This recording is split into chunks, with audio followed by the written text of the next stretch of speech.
ever going to start this podcast you've been talking about for like forever? Do you think that anyone will actually want to listen to something like this? What is your plan for an introduction?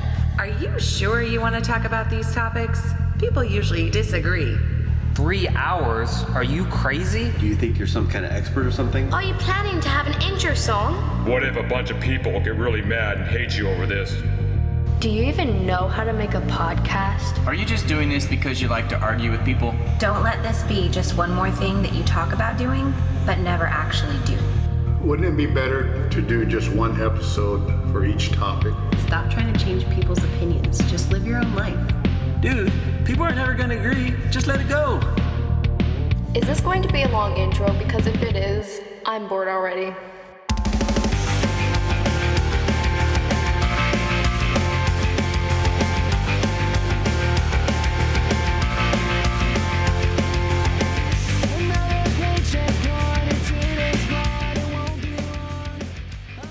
Okay, today I have a story to tell. But first, thanks for listening to the Why Can't We Talk About That podcast. I appreciate you. Now on to the story. Those of you that know me well have heard me tell this story before, but I thought it would be appropriate to retell it given the current season. I was driving down the road when I saw a sign that said, "Holiday Trees." I was intrigued because I had never heard of such a thing, so I decided to go and check it out. Before talking to the attendant, I walked around the lot for a while. All I was seeing were the normal types of Christmas trees that are at normal Christmas tree lots. I looked all over. I even walked in a few doors that I probably wasn't allowed to walk into, but alas, nothing but more Christmas trees. I figured that I would ask the man working the register, because he should know where they are keeping all the trees for the other holidays, holidays other than Christmas. So I approached the register, and this is the way the conversation went. "Hello, how's it going?" "Just swell, how are you?" "Well, I'm doing just dandy." "That's good to hear, how can I help you?" "Well, that's the thing. I'm a little confused." "How so?" "Well, I drove by and saw that your sign read Holiday Trees. I had never seen this before, so I was curious what kind of holiday trees you have here. I've been walking around for about 15 minutes and all I see are Christmas trees." "I don't understand what you mean." "Well, your sign says holiday trees, not Christmas trees, so I am just wondering where all the trees for the other holidays are. Like, where are the Easter trees, Valentine's Day trees, or Arbor Day trees? It's false advertising to have a sign promising holiday trees when all you have are Christmas trees." He just looked at me blankly, and then finally asked if I wanted to buy something or not. I told him no, because I felt he was a fraud, and then I drove away. And you know what another funny thing is? Once the Christmas season was over, the man and all his trees were gone. I wonder why he didn't leave his stand running during all of the other holidays. You would think that this could be a year-round business, not just during Christmas time. Weird. Today my guest is Bryan Slappy English.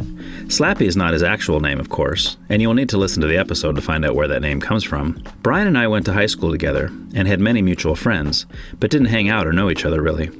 I just remember him as the guy who was always smiling and that everyone called him Slappy. It was awesome getting to know him better through our conversation. He is still a happy and funny guy and has some really cool things to say. In some sad news, this episode cut off the last 20 minutes.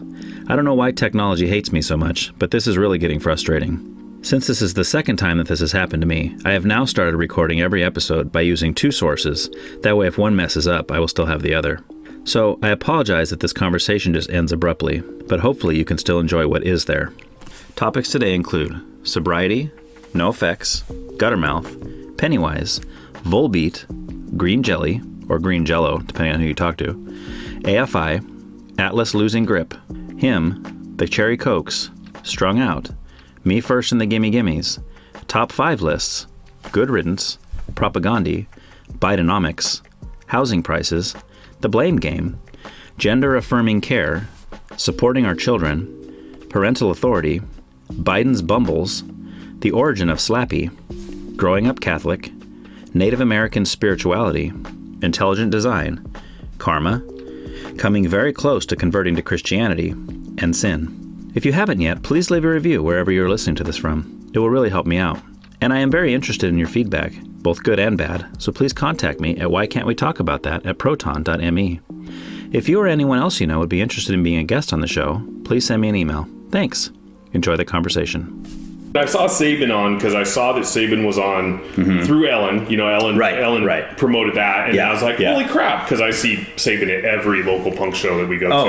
Oh yeah. And he was a guy who actually, back in the day in high school, he was like our big brother for the little punks. He would stick up for everybody. Oh yeah, he's a good guy, dude. Oh, I love He's Saban. always been a good guy. Yeah, and so when I saw that he was on, I was like, oh, I gotta freaking listen to that. I gotta check this out. So once I did, and then I saw Ellen push in too, I'm like, all right, this is something that I gotta get in on this. And just knowing that you were just a little bit older than us from, you know, our era, and knowing Danny Levins and all that, I was like, oh yeah, I gotta be a part of this. So it's awesome, man. I'm glad you made it. Yeah, me too. Glad we're doing it. Yeah, I'm stoked. Yeah, no, I'm very transparent. So the thing about me is that I don't.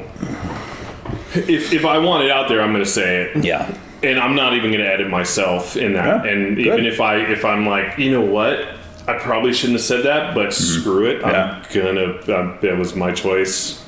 Yeah. There you go. Repercussions is on me. Yeah. Whatever. Well, I mean, a lot of things to me, I think the problem we're having, especially kind of in the political sense in the last 5-10 years or maybe, is that we're getting so afraid to even state our stance because we're scared of, well, I'm going to get canceled or I'm going to lose my job, or like all these things are happening that we're seeing in the news. It's like, yeah, but the more of us that kind of go into hiding means that's just going to keep happening more and more. So, I mean, I think we should be gentle. I mean, I'm not saying we should go out there and offend people on purpose. Yeah. But sometimes if I hold a belief, it might offend somebody who doesn't hold that belief. And that's okay. It doesn't mean I hate that person or I wish harm on them. It's just like, no, we'll just disagree on that. And that's kind of how this podcast got started. It's like, why can't we talk about things that everybody says not to talk about? It's like, why not? Why is it so hard for two people to disagree on something and just say, okay, that's your opinion, this is my opinion, and here's why. Yeah. And maybe we'll change each other's minds, who knows? I mean, but it's become like this thing that's like, no, it's just, you can't. No. If you disagree with me, I mean, you're the devil. And it's just like, wait. And the political thing, because I know that's like, probably, that's the later topic, right? Yeah, we usually start with music. Yeah. Which is great, because the political part, when we get into that aspect of it, it's a very touchy subject for me because, well, we'll get into it. Yeah. We'll get into it. We don't need to talk about it. We'll get into it, man. Yeah.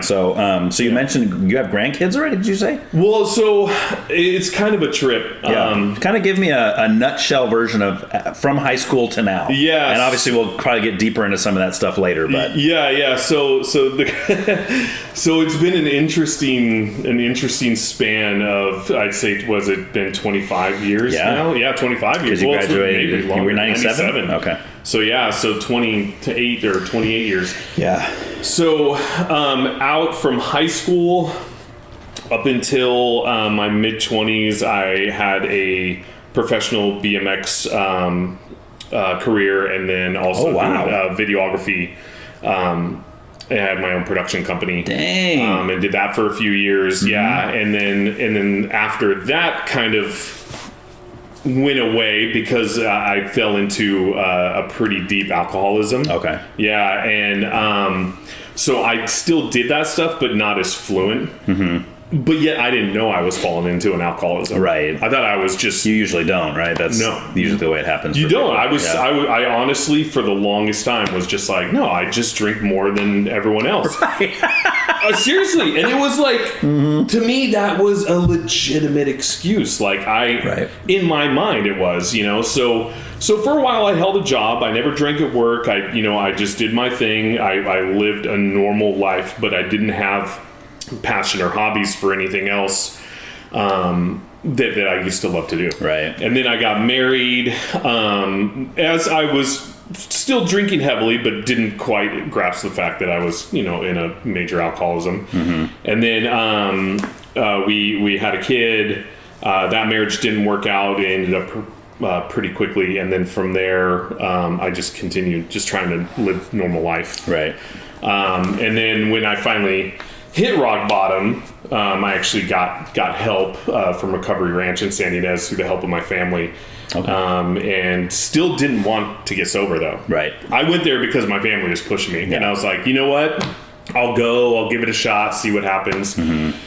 3.5 months into being in the program, thinking after 6 months I was just going to leave and maybe just drink every once in a while. Right. 3.5 months, it just like something just switched and clicked. Nice. And it was like, holy crap. Like, I can do this. Nice. You know, like I can live sober and be happy. You reached that threshold. Yeah, it was crazy. Like I can't explain it, and this kind of goes into the religious aspect too, and I put that in like my notes.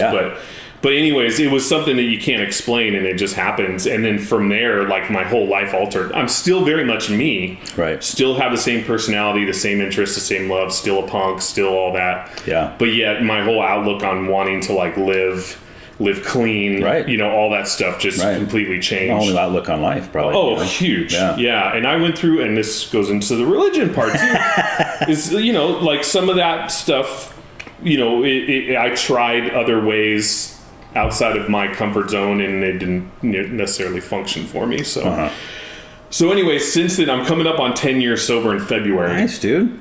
Crazy. That's awesome. Crazy. Yeah. It's going to be 10 years. Yeah, that's awesome. But all I've been trying to do within that 10 years is just kind of live what I missed out on as I was drowning myself, you know, with the bottle. So I've been making up for lost time, basically. Yeah. So your child you had at that point is how old now? He's 12. Okay. Yeah, and he lives with his mom full time here in town. Okay. Yeah, and I'm still very much in contact with him and whatnot. And this is a long-winded story of the grandbaby, but this is the talking part that I was telling you about. So so my girlfriend and I, we had met 20 years ago. Okay. She's a skater chick. Actually, it's been no longer than that now. Okay. And at the time she was married, and I was just like, holy crap, this girl's super cute. And my buddy introduced me to her. Yeah. And we just said hi, and I was because she was married at the time, right? Yeah, exactly. And I was like young 20s, and I've always had a thing for skater girls and stuff and surfer girls, and so I was like, she's freaking awesome. So I finally get back into the dating scene after a while, after being back on my own after leaving Recovery Ranch after being there for 4.5 years. And she popped up on Facebook dating. Oh, wow. And I was like, recently single. Yeah. I was like, holy crap. Like, I remember her. She's the girl from the skate park from 20 plus years ago. Yeah. So we linked up on that and just started chatting. And when she realized who I was and how we had mutual friends and all that, we started dating. And we basically just like shotgunned a family together. Oh, wow. So she was already fostering 2 boys. She already had 2 kids of her own. Okay. I have a son of my own. Right. So we basically started dating. 8 months later, we bought a house. Wow. Yeah. That's fast. 2 months after we bought the house, she adopted the 2 boys. Okay. So now we're an insta family. Family of 7. Yeah. Just like that. Well, yeah, and thankfully her 2 kids are already older and moved out. Oh, okay. Yeah, and so my boy lives with his mom full time. Right. So it's just the 4 of us. Okay. But still, it's family events. We got people coming from all angles. Yeah. And then the daughter, her daughter, older daughter, has a baby. So he's going to be 3 in October. Wow. Yeah. So I'm 44 with a grandchild, and then she's 8.5 years older than me. So so it all kind of comes together that way. But it was like instant family. Yeah, like, that's crazy. Because I mean, there's a lot of people our age that are already grandparents too. It's like a lot of people I went to high school with are already, and I mean, it could be any day for us too. I mean, our oldest is going to be 20. She's 24. Oh, she's already married, so it's like And my oldest son is 21. Yeah. So I mean, you just never know. And then the other 2 are still at home. They're 15 and 13. So. Oh, nice. Yeah. Yeah, that's the age right there. Yeah. That's the fun times, right? Yeah. Well, it's been really cool because. So our 2 adopted boys, and I didn't personally adopt them. She adopted them. I'm kind of like a stand-in dad, but I'm dad. Right. You know what I mean? Sure. And they're awesome. They went through some stuff, you know, and now they're in a home, living a normal everyday childhood to where they can feel like they don't have to, you know, look after each other as much as they used to. Right. Although they still have the tendency to do so. Sure. And they're how old? They're 14 and 12. Okay. Yeah. Okay. And 2 boys? Yeah. Okay. Yeah, and they went from being like, holy crap, these guys are little tyrants, to now they're like the best thing ever. Nice. I mean, the 12-year-old's going through it still. Right. That's a hard age. Yeah. That's difficult. Oh, it's tough. That's where they're trying to figure out who they are and all that. Yeah. And well, that and, you know, he just started 7th grade. Already got into a fight at school. Oh, no. But not his fault. He defended himself. Okay. It was, this kid came after him. And not to throw this out there as anything negative, but he's one of very few white kids at Ariamis Junior High. Oh, okay. So he's already struggling with fitting in with that. Right. He's the minority, which is kind of a switcheroo from the norm, right? Exactly.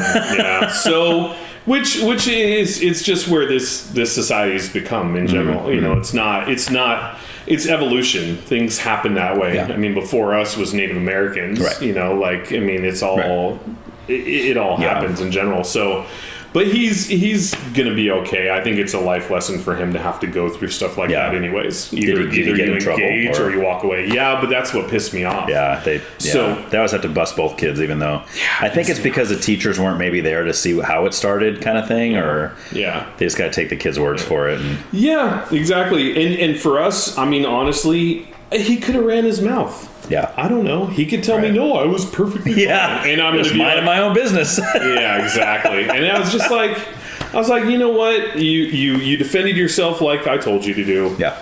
That's all you have to do. As long as you don't throw the first punch. Right. You don't instigate. Yeah.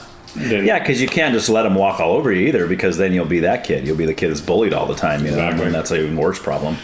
Yeah. So, I mean, when I was in school, even way back, I remember seeing there was some kids were like the scrawniest kids. Yeah. And there's always that moment, right, where that kid finally stands up for himself, and it's just like, and he's never messed with again. They're like, oh my gosh, like, this kid, like, it's like that whole scene in what's that Christmas movie, Christmas Story, where he finally slugs Scott Farkas right in the face, and the kid starts crying and runs away. It's like, oh, he's like a little kid, you know. He's the wuss, right? He's the big bully, but inside he's the wuss, you know. He just, no one will ever stand up to him. But and a video surfaced of the fight, the actual fight that he got into too. Really? Yeah, on Instagram. Yeah. So his brother, so being 14, he's now a freshman at Rigetti, which I'm super stoked about. School of champions. He's right. So he's totally. I love Rigetti. We'll get into that. Yeah. Rigetti was the best thing for me. So, but he's loving school and he's doing great. Okay. And within the past 6 to 8 months, he's done like such a 180 of just pure, just like new manhood type thing, you know what I mean? Right. You really start to see him build into a man, and it's like, wow, that's crazy. Did he come from the Arianis also? Is that where he went to junior high? Okay. Yeah. Okay. Yeah, and he got harassed too, but he was more on the he's on the quiet side. Okay. So he didn't really stand out as much. So we have the 12-year-old redhead, pale white skin. Oh boy. Yeah. That's even more of a minority. Yep. And then his older brother. Yeah, exactly. Like the most minority you can think of. Right.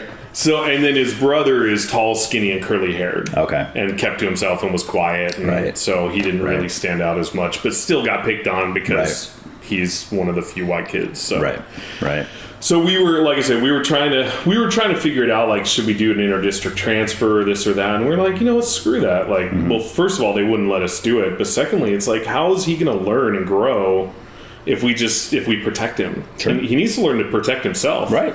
You walk around town nowadays, you have to do that anyways at our age. Right. Like, I go to Conserve Fuel at night. Yeah. That place is freaking scary. I know, it is, dude. It is scary over there. There was the shooting over there a couple years ago. Oh, yeah. That's all because the whole, like, two guys going for the same pump at the same time. There you go. And it turned out that guy, I guess, wasn't even from here. He was from LA, and he was driving through, and he was just getting gas, and he shot the guy. Yeah. He didn't kill him, thankfully, but I mean, you're going to shoot a guy over that? Yeah. I mean, if that happens with me, maybe I'm weird, but I mean, if someone's pulling in, I'm like, oh, go ahead. Yeah. I know. Who cares? There's plenty of gas for everybody. I'll just wait an extra couple minutes. Not the end of the world, you know? It is super weird over there. And just, I'm fortunate we're in the neighborhoods that we're in because we are kind of tucked away a little bit, but you definitely see an increase in just like the oddballness of what's going on within our, and maybe it's because we're getting older. Like, there literally was a point where I was just blinded to the things happening around us, you know what I mean? Right. And as you get older, you start to see like, oh my gosh, like there is a lot fewer white people down here than there normally is. Right. And for the record, none of this is racially charged. Right. It's all observation, Sure. you know what I mean? And but then you look back on the history of Santa Maria, and you look back on the history of Nipomo, Right. and it was all founded by Mexicans. Right. Like, you know, Sure. it's just that we were just so used to being so like guarded and having like those blinders to where we're just like, no, Orchid is a white city, where no, it's not. They just haven't migrated that far yet. Right. But I mean, even like when we were at Rigetti, right? It was like, I mean, me growing up, there was a lot of Hispanics. Yeah. I mean, a lot. Yeah. That there. I mean, it seemed pretty even to me. I mean, there was very few black students. Like, I remember there was like 10, I think, total the whole time I was there. And you know, pretty much. and I knew all of them. They were all cool guys and stuff. But, you know, just, I mean, that to me, that's a minority. If you're on the campus and you're like one of 10 of the same, you know, it's like, whoa. Yeah. But, so anyway. Yeah. All right, man. Well, let's jump into music, dude. So let's start with your earliest remembrance of the first time you thought to yourself, that song rocks, or that band is the greatest thing of all time. Like, you're gonna love all this. we get to get into some fun stuff. So it was NOFX, S&M Airlines. Okay. Yeah. So and that specific song too. Okay. So my best friend from childhood, Jason, him and his dad were very musically, you know, educated in the sense that they liked buying albums and stuff. And I was at his house because that was like a second home to me. And he busted out S&M Airlines. Okay. And it wasn't Nirvana. It was S&M Airlines, Anthrax, and like Metallica. Those were the other two bands. But NOFX was the one where I was like, hell yeah. Right, totally and different. this is fourth grade. Wow. Fourth grade. So now, is this around the time, was that 89, I think, is when S&M came out, right? So was that about when it came out? You know what? And it could have been a different, I don't know, it could have been a different album, honestly. But it's all NOFX to me. That song specifically, and we'll have to look it up. Because 89, that would probably fall into that. Yeah. Because you were born, what, 79? 78. 78, okay. So I think that should be right. Yeah. About 10 or yeah.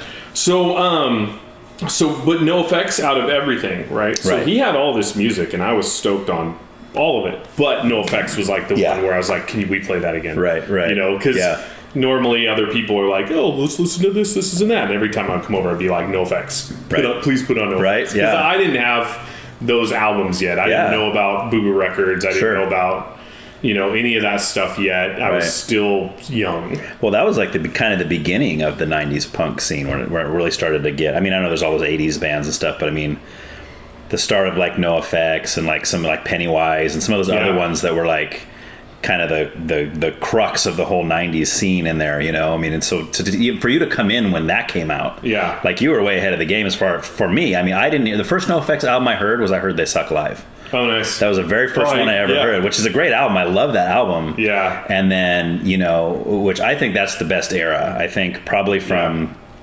Longest Line EP to White Trash, then to Punk and Drublick, and then the live album. I think those four is the best era of them. But then I went back and I got everything that they did. I ended up getting S&M and Ribbed and all. You have to. And they're all great. If you like them as a band, you definitely you gotta see how they went through the different transitions of their music stylings, and obviously they had a few different members. But and I just thought of this. So with Metallica and Anthrax being kind of like those secondary bands, which I loved. And we got into those guys for a bit. Bad Religion 8085 was the other one that he busted out, where I was like, this is amazing. So like, how can hell be any worse? And all that. And so when that genre of music finally hit me, I was just like, I was fully engaged. Like everything else that I thought I was into just kind of went away. And I still liked other music. And being a producer of film, you have to have like an open mind. But punk is my number one. Same here. No matter I like everything. Like, I mean, I'll listen to like electronic music, I'll listen to heavy metal, I'll listen to country, I'll listen to pop. Like, I mean, I like Taylor Swift. I mean, I like all this stuff, right? But it's always that 90s, right? That 90s skate punk is just hands down for me my favorite. I mean, there's nothing like, and I try to tell my wife, like I'll put on something and I'll be like, man, is that not just the best thing ever? And she's like, no, it's not. Like she's just not into it, right? Really? Like she could stomach some of the like the poppier punk bands, like, you know, like Blink-182 and Green Day and that kind of stuff, but it's still not her favorite. But if I play things like, you know, like Pennywise or Bad Religion, you know, NOFX, Guttermouth, that kind of stuff, it's just not her thing. That's funny. You know, and a lot of people are like that. So my girlfriend, she's hardcore punk. I don't know if you did any research on like our Facebooks or anything before the show. Okay, cool. I didn't. Yeah, that's fine. So my girlfriend and I, we hit tons of different shows and festivals. Okay, like we go to all of them. Nice. I mean, you think of it because I think we're both making up for lost time. Honestly, we're just like, screw it. Yeah, we're middle aged. We're not going to be doing this when we probably will do it when we're 60. Yeah, but you will. Still, guys like us will be. Oh, yeah. But it's just not going to change. Yeah, so we're hitting everything, and I've realized that, you know, there's definitely like a gap between fans of punk within what generation of it. Because totally. For her, she's like Circle Jerks, DI, yes, you know, Descendants, all that stuff. Right. Whereas, you know, we're more on the skate 90s scene. And for me, I can't get into, you know, like Black Flag and Circle Jerks and all those as much as I can. Like, me either. Like Strung Out. Me either. And, yes, exactly. Me either. And I'll listen to them and I'll go, and I've seen them all play. Yeah. And I bought tickets. Yeah, there's select ones that I think hold a special place for me. Like probably as far as the 80s punk bands go, and I don't count like late 80s, but like early 80s, like Minor Threat is probably, I love Minor Threat. I could listen to that for days. Yeah. But some of the other ones you mentioned like that. I mean, Descendants, I mean, Milo Goes to College is my all-time favorite album of all time. Yeah. Hands down. That was like 82, I think. Yeah. But I mean, I also love when Descendants morphed into, I mean, they became some of the skate punk stuff in the 90s, like when they came back with Everything Sucks and even everything after that. I mean, they're just a great band. They still are. Yeah. My brother-in-law just saw them play live, I think down in somewhere near Ventura. I think it wasn't Ventura. I think God! In the past 2 years, I've probably seen them like 4 times. Oh, dude, they're so. I've never seen them live. Yeah, ever. I saw them on the Flogging Molly cruise. Okay. Yeah. Cruise? The Salty Dog cruise. Yeah. So you're like on a boat? On a freaking cruise ship. Really? Yeah. Yeah. So and actually, it's kind of funny. Stacy Stevenson, who is Bill Stevenson's wife, the drummer's wife. A friend, this is so good. This is going to be so drawn out, but I'll make it quick. So a friend of ours locally, actually she lives in LA, but we went to high school with her. She knows Stacy, which is Bill Stevenson's wife. And she connected me with her via Facebook, and I've chatted with Stacy via Facebook and Facebook Messenger because they're always in the same like little festivals and zones whenever we get a chance to go to shows. And I've actually befriended her through that. So every chance I get to kind of like be like, hey, what's going on? How you doing? Right. You know, we'll chat that way. That's awesome. Yeah, it's pretty funny. But we've never actually met in person. Okay. We've always been in the same place at the same time. Right. We've never been like, oh, hey, it's nice to finally meet you. Yeah. Although on the ship, I did see her. But then she got swarmed because Bill got swarmed, and they had to walk away. Of course. And so I was like, okay, never mind. That's awesome, man. Yeah, Descendants is a big one for me too. Yeah, but let's go back to NOFX. Yeah. So obviously that was the first album you heard. Now was that kind of your introduction into punk rock then, or? Yeah, we started with that. See, I chatter. Okay, no, you're good. So man. that's why I write stuff down so I don't forget because I do the same thing. I go all over the place. I have to keep notes on myself. So so that's the first my first intro. Okay, that's the definite first like, all right, this is it. This is how it's going to be for me. Nothing else matters but this genre, you know. Okay. And then it branched from there just based off of whatever my best friend would get, I would get into. So Pennywise came after Bad Religion, NOFX, you know.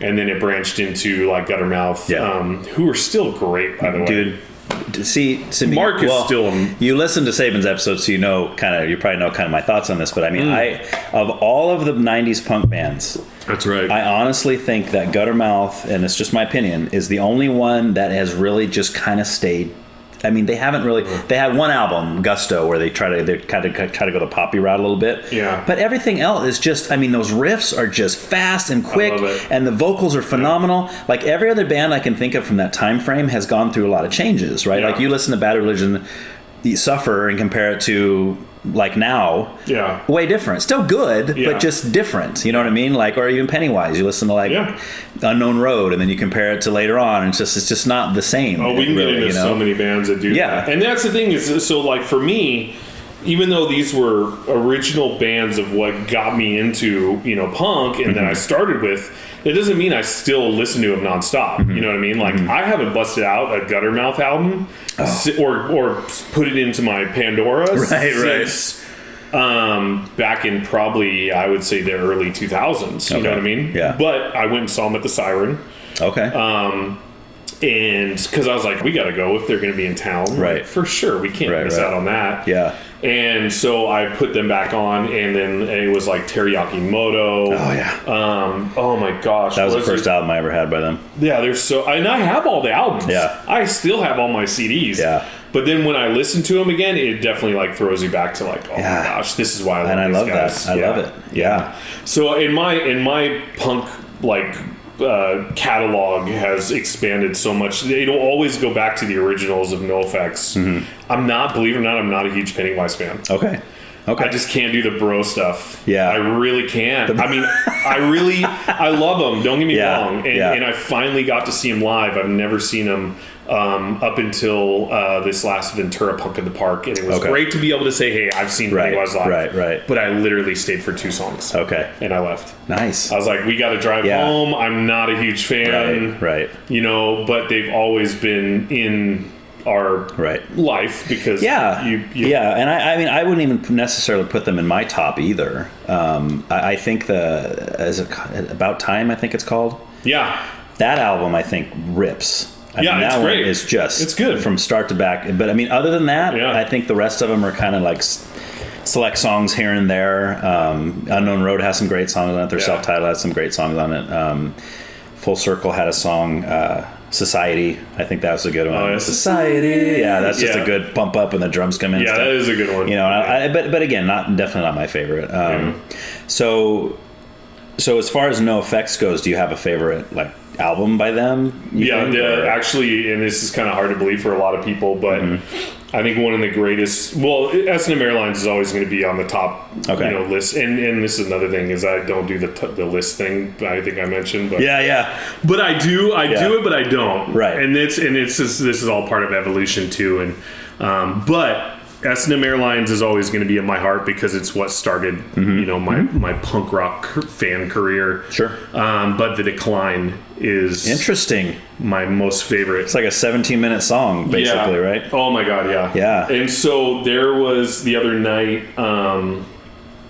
My girlfriend was out for the evening.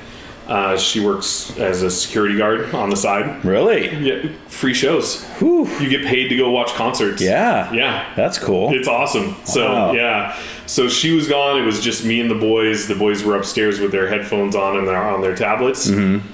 And for the first time ever since being sober, I sat in my living room and we have this killer sound system on our TV. And I put on The Decline and listened to it straight just full through. blast. Yeah. And it was That's just awesome. like, oh my gosh. And I used, when I had a CD player in my truck, I used to have that thing on loop, just nonstop. It's a good one. It's really impressive, and it's even more impressive when they play it live. Yeah. Because that's like, it's one thing to be in the studio and be like, oh, I messed up. All right, let's start that part right here, and let's start here. And but it's like to hear them, like my same brother-in-law, it was at the same show, I believe. We saw NOFX and Descendants played in the same festival or the same show or whatever. Yeah. But he said they played The Decline. Yeah. Straight through. They'll bust it out every once in a while. So right now, since they're doing their like last tour, and you're getting, this is so funny, and I'll mention this afterwards, but they did a show with that specifically because they're doing specific albums for each show. Oh, really? Yeah. So this for their farewell tour. Yeah, for their 40th. Okay. Yeah. So what they're doing is whenever they do a show, they're picking 2 albums. Okay. And they're only playing those 2 albums. Okay, that makes sense because he said they played So Long and Thanks for All the Shoes and The Decline. Exactly. That's what they played. So that was one of them. Was The Decline. Okay. Yeah. Okay. So, but believe it or not, Never seen NOFX live. Ever? Okay. And I go to a lot of shows. Oh, no way. Yeah. Yeah, I saw him. I've only seen him once, and Yeah. it was at Ventura Theater. Most of my shows were at Ventura Theater. Nice. And this is back probably 98, 99. The Majestic. Majestic Yeah. Ventura Theater. Cool. Yep. Cool place. I saw Guttermouth. One time I saw Guttermouth, which if you heard my episode of Savin, that was not a good experience because Yeah, Mark yeah. was just totally drunk. Oh, yeah, I remember He that. couldn't even barely Yeah. hear the vocals, and Yeah. it's like I get it, you're having fun and everything, but like we paid money to hear you play, and you sound like crap. Yeah. In one of my all-time favorite punk bands, that was kind of disappointing. Yeah. But yeah, I saw NOFX there. I think they came through on like the Fat tour. So they had some other Fat bands, but that's when J Church was on Fat. One of my favorite bands. I can't remember who else played. I think Sick of It All played because nice. they had just signed to Fat, which I always thought was weird because they don't really fit the roster Not very at well. all. They're more No. hardcore. And I've never been able to truly get into those. Yeah, guys. they're not my favorite. They have a Yeah. couple cool songs, but yeah, it's not, I'm not really into that kind of hardcore as much. I'm more into like, I can get into some of You it, know. but sometimes sometimes hardcore is just a little too much. yeah. So Yeah, but NOFX was great. When I saw them live, they were great, man. They put on a really good show. And I've come to terms with it too. I've actually come to terms with the fact that I probably won't ever see him, and that's okay though. It's kind of like that unicorn that gets away, like where. And because for me, it's just always been about just the music in general with them. It's not about having to see them. I appreciate seeing bands, and I appreciate supporting ticket sales so they can stay on the road and keep making albums and all that stuff. But but for them, they've always been the top for me. Like not because the list thing, but they've always been Well, they mean something to you because that's what opened the door for you to get in there. So I mean, for sure. Yeah. So I've missed, and I had a chance to see them. The first Punk in the Park down in Orange County. They headlined Saturday night. Okay. We were beat. Yeah. We were so freaking tired that I looked at my girlfriend and I'm like, I can't do it. Right. Like, I've never seen these guys live. They're about to go on in an hour. Yeah. And I was like, we got to go to the hotel. I'm tired. Oh, man, yeah. And I just couldn't muster it. And I go through a lot. I put my body through a lot of crap in my age. Yeah. And I'm just like, no. So, and I figured, hey, we'll see him again another time. And those opportunities came up. Yeah. And then they announced they're quitting, so it's like exactly now what, But yeah, and so I was like, once that happened, I was like, you know what, whatever, it's all good. Yeah, I'll just walk through the rest of life knowing that. Yeah. Well, you can listen to they have a couple live albums. You can just listen to those. Those are good too. So. Yeah. No, it's all good though.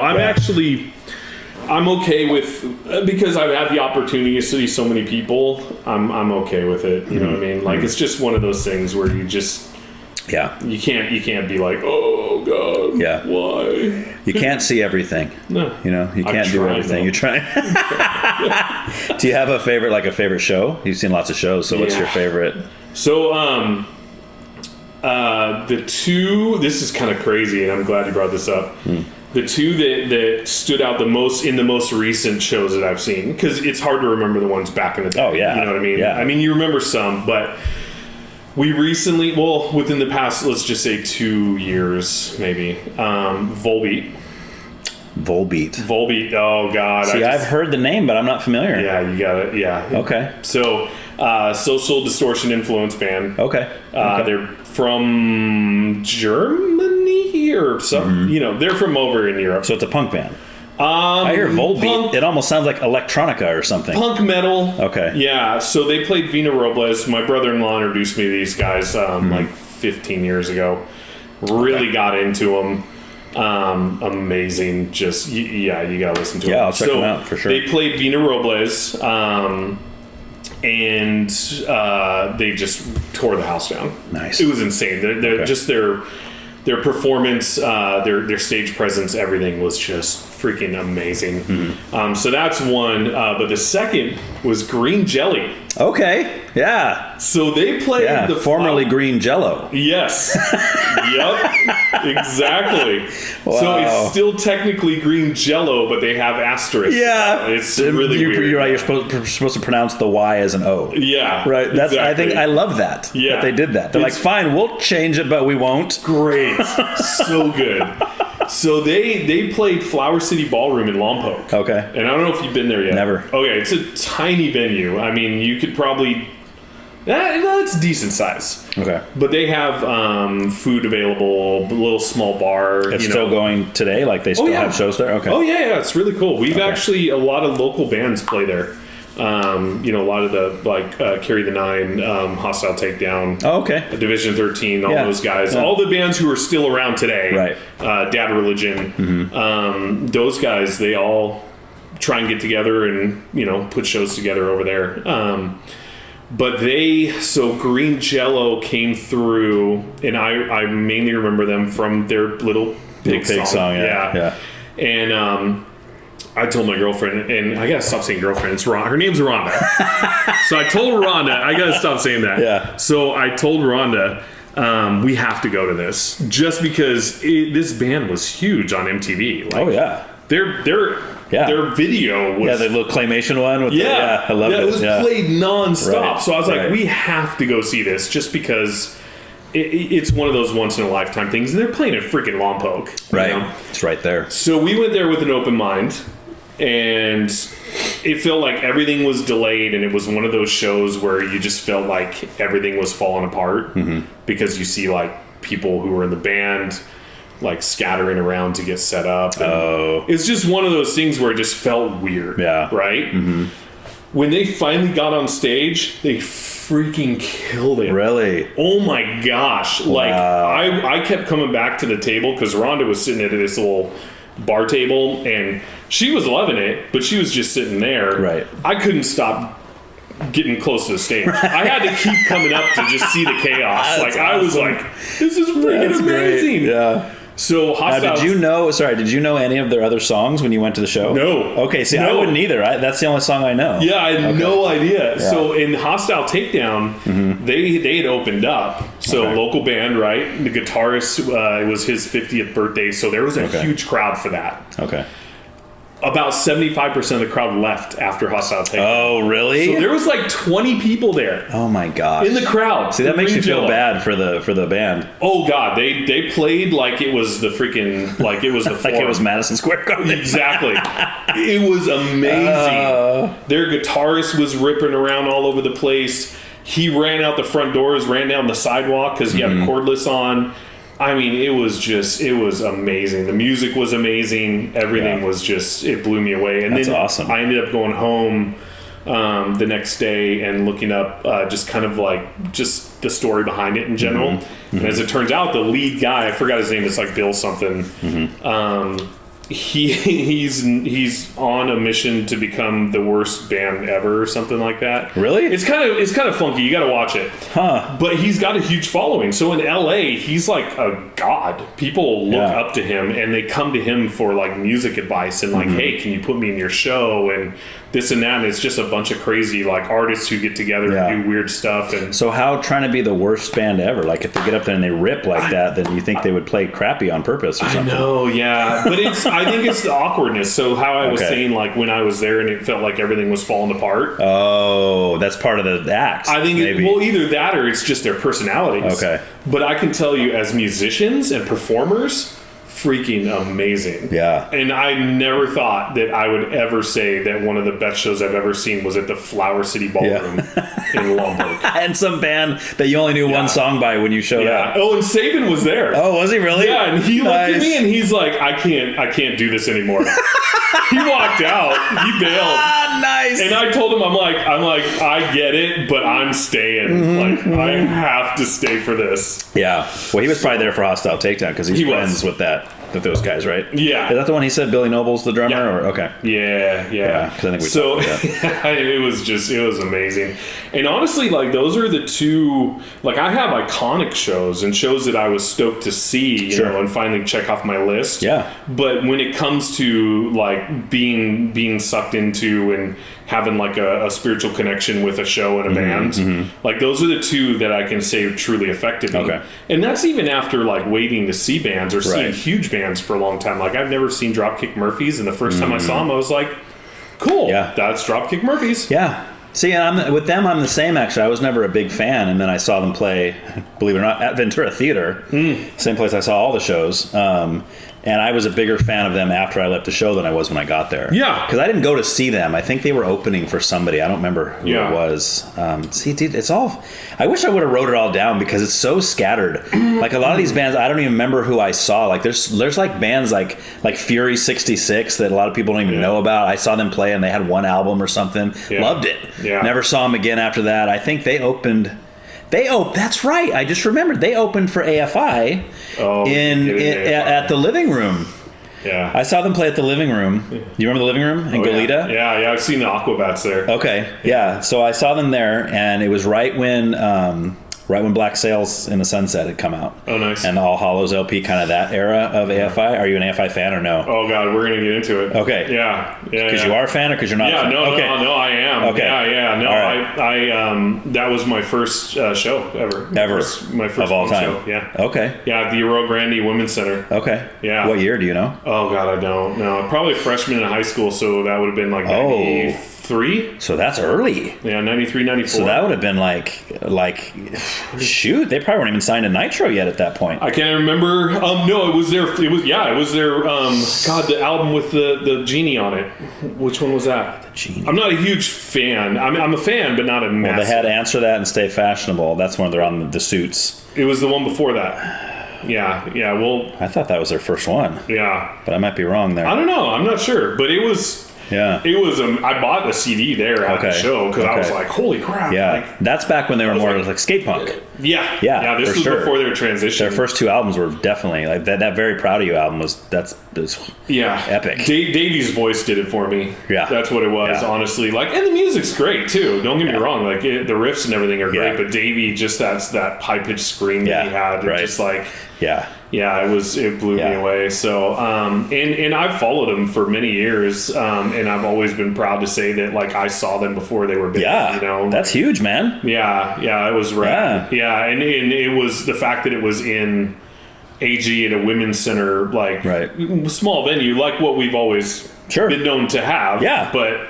Yeah, still, like, they're massive now. Yeah, a band like that could not play a venue like that now. Yeah, no, they're stadium. They're stadium for band, sure. You know, for sure. And a special occasion band. Like, they just did their recent not farewell tour, but they just did a tour where they did specific albums. But they didn't do. Maybe they did do some older ones. But I know that it was ticket sales were freaking up there. Oh, I'm sure. To where I couldn't afford it. I'm sure. Well, I can, but don't want to. Yeah, I'd rather go see 3 shows than sure. Show. Yeah, and it's kind of funny because like people that kind of came into them like right when they got a lot of mainstream success, like with like Miss Murder and like some of those songs, where they kind of went.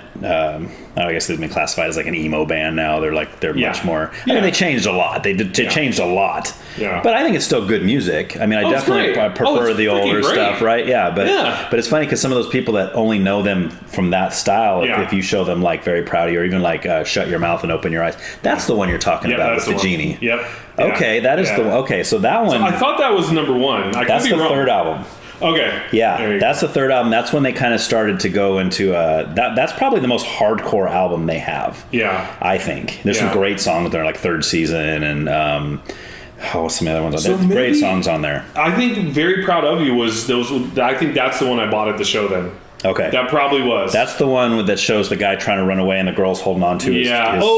Yeah. I couldn't. Yeah, I'll have it's got like Wake Up Call and what's that? Because that's so. When I was delivering pizzas down in San Diego, and I was brand new in the punk scene. I mean, like I said, I came in late. Yeah. I was probably 17, 18 by the time I really started getting into that stuff. Yeah. So I was in a place. Still a good age though. Yeah, it was great. Yeah. And there's this place down there called Music Trader, and it was kind of an underground kind of. They had the stuff you couldn't get at like the popular places.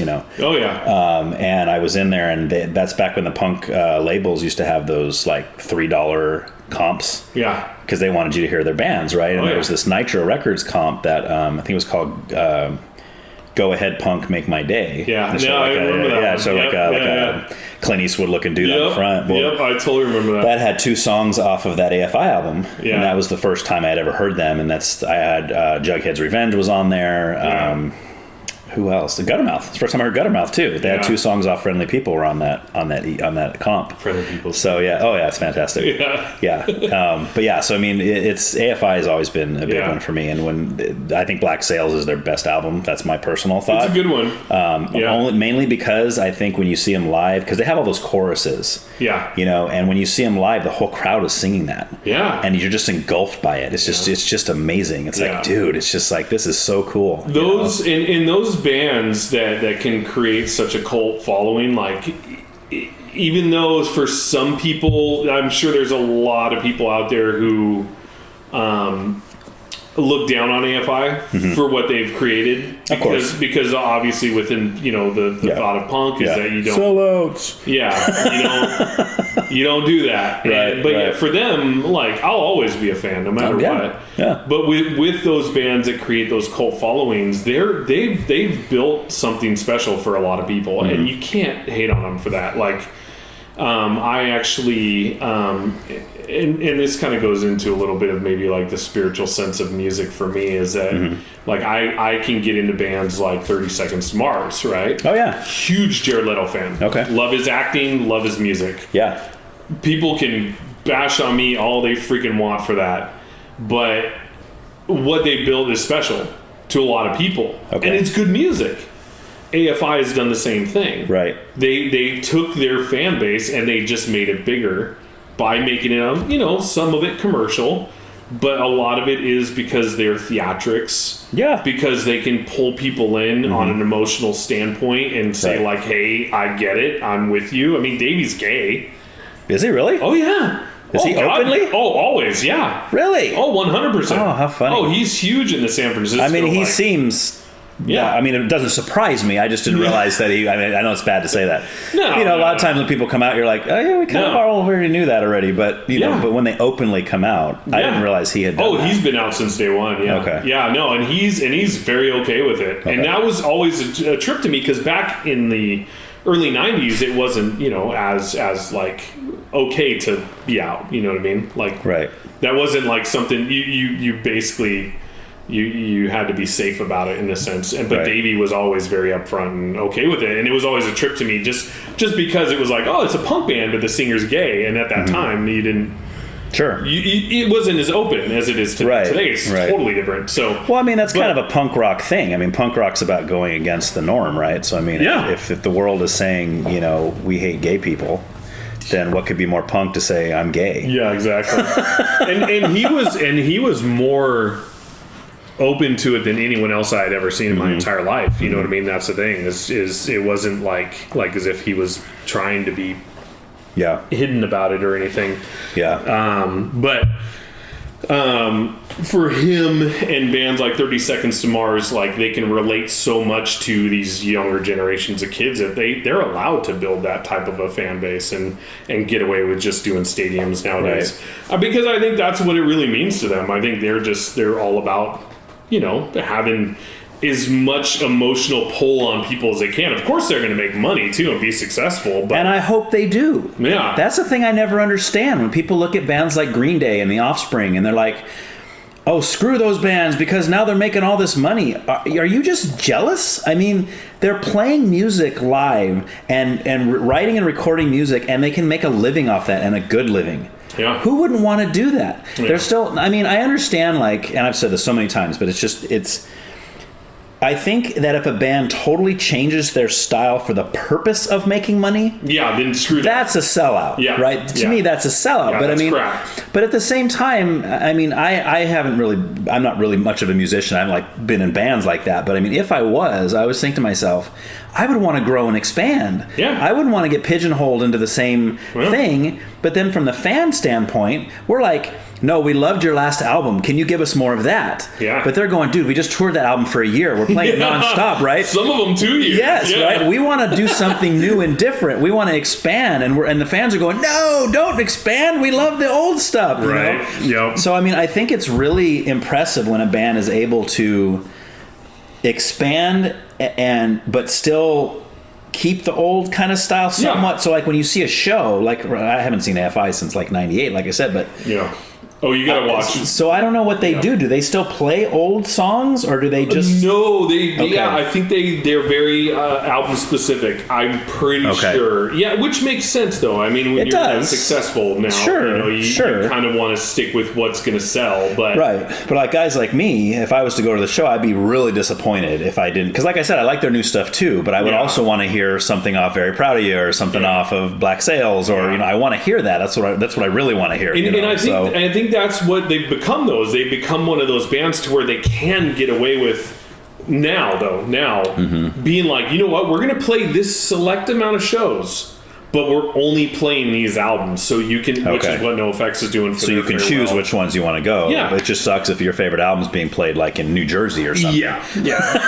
But luckily they're from San Francisco, so hopefully they stick to California. Right. And we're still lucky enough to get like the local California shows of bands where they'll still kind of play quite a bit. But but yeah, so like their AFI stuff and stuff like 30 Seconds to Mars, like certain things like that. Like I'll go outside of the box of my normal list of music to listen to bands like that, because like I can still, even at my age, can still kind of connect to a lot of the stuff that they're singing about and getting into, because they're just, it's good music in general. Like, and I mean, there's still certain songs and even new stuff and stuff you haven't heard of or other people haven't heard of, where like there's certain songs where it'll bring me to tears. Like I'm a 44-year-old big guy. I'm a strong, freaking almost 10 years sober man. Yeah. And I still will hear a punk song and almost freaking break down like a little girl. Do you have an example of one that will do that to you? There's quite a few. There's like a few Flatliner songs. I don't know if you heard of the Flatliners. I've heard of them, but Canada, again, haven't really heard a lot of them. I can't. So this is my thing. I'm a huge fan of music, punk music especially, of course. But I'm not specific to knowing song names. Oh, okay. Or lyrics. Okay. Or years of albums. Yeah. I don't get that into it. Is this part of why you hate those lists? Because you can't think of names? Yeah, I don't know. Maybe. No, it's because for me it's about the feeling and the experience more than having to know like every aspect of it. So So my best friend Kevin Levins, he's really into knowing lyrics and somewhat of knowing albums and stuff and this and that. Is he the best friend you're talking about that turned you on to S&M Airlines? No, different. Yeah, so I initially went to AG High School. And, yeah, and then I moved in with my dad to work it. And then went to Rigetti. And then Kevin was the first, true friend of mine where I was like, oh, hey, it's a new friend. Because I never really knew. I knew who he was. Yeah. I know he played in some of the local punk bands too, didn't he? Tons, yeah. What was the band? There was a guy. You probably know this guy because I think he was your grade. He used to work with me at Arnaldi's. He was was he the singer? There was a band who used to play in the quad at lunch a couple times. Yeah. And it was the girl that went to be the big softball player. Yeah, Jacqueline. Yeah. Jacqueline? Or Jocelyn. And I don't know if she was a singer or if he was a singer, but I think Scott. Yeah. That's the guy that worked with me at Arnaldi's. Yeah, Scott. And that was I can't remember the name of that one, but it was something about Uncle Sam. Uncle Sham. Oh yeah. I think that's what it was called, Uncle Sham. Funny. Something like that. Yeah. Something. There was so many bands at that time. There was. It was huge. And that's what's cool about that era, the 90s and stuff. When I moved down to San Diego, everybody was in a band down there. Yeah. Everybody. Yeah. Like you talk to anybody, they were in a punk band. Everybody. It was like, dude. But anyway, that's a whole nother discussion though. Right, Andy's work at punk rock. Sure. Like, oh my god. Yeah. Well, why don't you finish telling me about Kevin and what you were saying about him? Yeah. Well, no, it's just so for me, when it comes to if you were to ask me like specific song titles, like I do have some. Like I know some of them. I know enough to be like Bad Religion Generator. Blah, blah, blah, blah, you know what I mean? But if you want me to recite an album, I couldn't tell you. But I can tell you that like when I do listen to certain songs, I will go and be like on my Pandora and be like, oh my gosh, this song's amazing. And I'll screenshot it, send it to Kev. Right. Tell him, hey, you need to listen to this. Yeah. And we always share music like that. That's the beauty of like Shazam now. Like, have you ever used Shazam? Because it's like I'll be like in a store or in a restaurant or something. Or I'll be watching a TV show. Yeah. And a song will come on in the show, and I'm like, "What is this? This is awesome." Yeah. I'll just pull out the Shazam, boop, and let it listen, and it'll tell me what it is. Like, okay, I'm checking that band out. And I haven't gotten into that part yet. Yeah, eventually I might, but I for me, it's more just like, I like the hunt too. I like to kind of figure it out on my own. Okay. Yeah, and I'll look up I'll listen to the chorus and type that in. Okay. And then just go to YouTube and be like, nope, not it. Yeah. Nope, not it. Doop. Oh, there it is. So I go the lazy route. Or not lazy, actually. I complicate it. Sure. But yeah, no, it's God, I mean, so when I'm going back into like the spiritual aspect of crying for certain songs, that's kind of how this all started. Mm-hmm. If you were to ask me which Flatliner songs it was, I couldn't tell you. Okay. It's when they come on and I'm like, holy crap, that's the one, get ready to cry. Okay. You know what I mean? And that's kind of like, for me, it's a spiritual connection to music rather than a knowledgeable connection to music, if that makes sense. Well, it means something to you more than just, I like the way it sounds. Even though I have no freaking idea what the lyrics are. Right. You know what I mean? It's the sound, it's the feeling, it's the, it just kind of sucks you into it. And I do like singing the songs. Actually, I consider myself a vocalist. Okay. I'm not. I mean, I am, but I'm not. You consider yourself a vocalist, but I'm not. Nah. I mean, eventually I would like to get a mic and stuff and try my hand at it. And my brother-in-law, he has a band, and I try and he has me do Guns N' Roses stuff because I can do the high pitch thing and all that. So I'm just like, yeah, whatever. But anyways, yeah, you could be a Guns N' Roses cover band. God no, no. If I was to put my heart into it, I would want to do the stuff that we like punk rock. Yeah, just because. Yeah. So I don't know. For me, it's just more about just like having that, like I said, the spiritual connection to it, and not necessarily like having to know everything. Like my lyrics could even be off with when I sing. Mm-hmm. I could completely be a complete 180 of what the actual word was from what the person's saying. Mm-hmm. But so long as it means something to me, I don't care. Yeah. You know what I mean? Right. So long as I'm feeling it, then I don't. Dude, there's bands that have songs that I've listened to and I will take a meaning out of it. And I'm like, oh, this is what they're talking about. And that'll be like my favorite song because of what they're talking about, right? What they mean by their lyrics. And then I'll find out later it meant nothing like that. Like the guy that wrote it, he's like, oh, it was about this. And I'm like, what? Yeah. And then I start reading it again, knowing what he said. I'm like, oh, it does sound like he's the one that wrote it. He knows. Yeah. But to me, I'm still like, no, this means this to me because of this, you know, or whatever. And it's like, that's the beauty of it to me. It's like, that's what's cool, you know? Those lyric videos too on YouTube help with that. You know what I mean? So I don't generally watch the video. If I put YouTube on for a band, then I'll do it just for the audio. I don't normally watch them. But on that night where I listened to Decline on the TV and had it blasted in my freaking living room, I was listening to this recent band that I got into the past couple years, which is Atlas Losing Grip. Okay. And, you have that on your list. Yeah. And I wanted to bring this up because I want you to check them out. I definitely will, Yeah, they're amazing. So they're from Sweden. Okay. And they've been through a couple singers, but their first singer had this song, and I can't remember the name of the song, but they had their lyrics on, and when I was able to listen to the song and read the lyrics, I was like, holy crap, like that's a whole different feeling from when I first heard the song. Okay. Now that I see what they're actually saying and visualize it, it's like, wow. That's and their lyrics are in English? Yeah. Is there a Swedish language? Yeah. Okay. Oh yeah. All right. I think so. Yeah, because I'm like, I'm horrible at that kind of stuff. Yeah, but I mean, I'm like, I don't know. Like, you think like, there's no like Australian language. It's just English, but it's with an accent. Yeah, a heavy accent. But the words are the same. Yeah. Some of them. They have their own words there too, of course. But Yeah. No, but stuff like that band. I mean, that's another band. You want to talk about something that'll make you freaking cry? Mm-hmm. Like there's so much beautiful music in the genre of punk, like sublets of punk genres. You know what I mean? Mm-hmm. Like Swedish punk and like God, skater hardcore and mediacore and blah blah blah core and so like them and bands like him. Him, and you've heard of them, right? I have heard of them only because I used to work at White Sand. You remember White Sand? Oh yeah. So I used to work. We were sponsored by them. Oh, okay. For BMX. Yeah, my friend Cody, his uncle owned that place. Yeah. And he was running the Banyan Tree, which was like a furniture store downstairs in the mall, and there was nobody running the thing. And at the time, I think I was just delivering pizzas at night. I didn't have a day job. Yeah. And he's like, "Hey, can you run the store for me in the daytime?" Yeah. I was like, Sure. Yeah. So I was kind of hanging out in there, and there's all these young kids coming out. I'm like this older guy. Like, I don't know what's going on. We used to sell luggage. Yeah. For White Sands at the swap meet. Okay, with nice. Tommy Moose. Oh yeah. Yep. Yeah, that's his cousin. Yep. Because Tommy's dad's the one that owned that place. Yep. But yeah, so there was a kid that it was actually Tommy's brother. Yeah. Blaze, I think his name was. I think his name was Blaze. Yeah. Much younger brother. Yeah.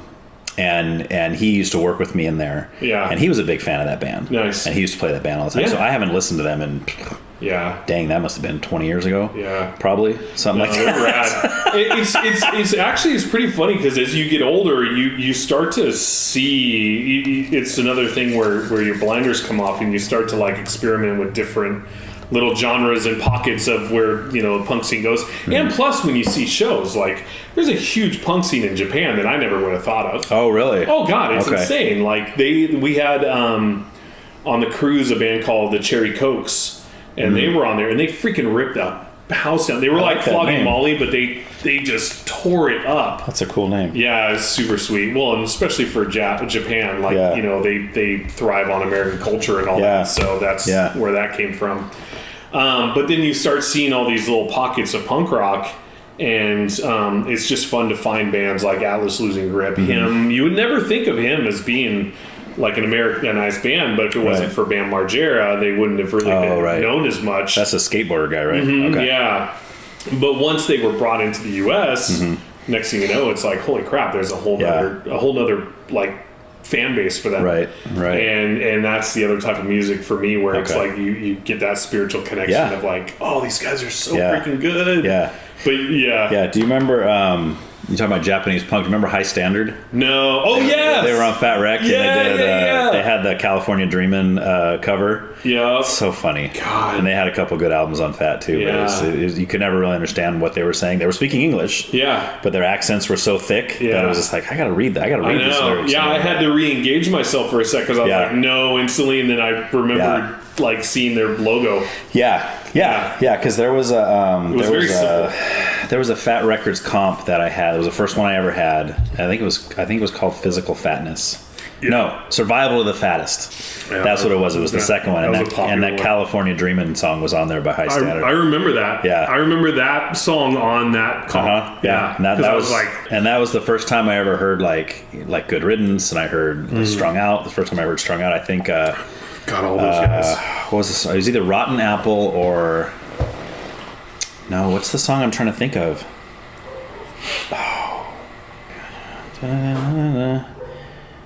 Firecracker by Strung Out. Oh, that song was on there. That's one of my favorite Strung Out songs of all time. I'm a huge Strung Out fan. Firecracker, patriotic line. Oh yeah. Burning bright the day your country died. See, when you do that, I remember. Yeah. But you throw out a name. Yeah. And I'm a huge Strung Out fan. I've seen them more than anybody. Okay. More than any band. I've probably seen them live like 10 to 15 times. That's it. I've never got to see them. Really? I would love to, but yeah, they're one of my favorites too. I'll tell you what, as a fan of them, you want Jason Cruz to have his lyrics up. Oh, really? A lot more. He sings with very light volume. Oh no! And it kind of bums you out. So there's been a couple shows where it's been turned up, and I've been like, "This is awesome." Okay. But pretty much every show, I'm just like, I can't freaking hear him. Yeah. You can hear him, but you don't hear him like album hear him. Yeah. You know? Yeah. So, but they've probably had the heaviest influence on me. Like NOFX is definitely, memory, however you want to put that, like memory-based band.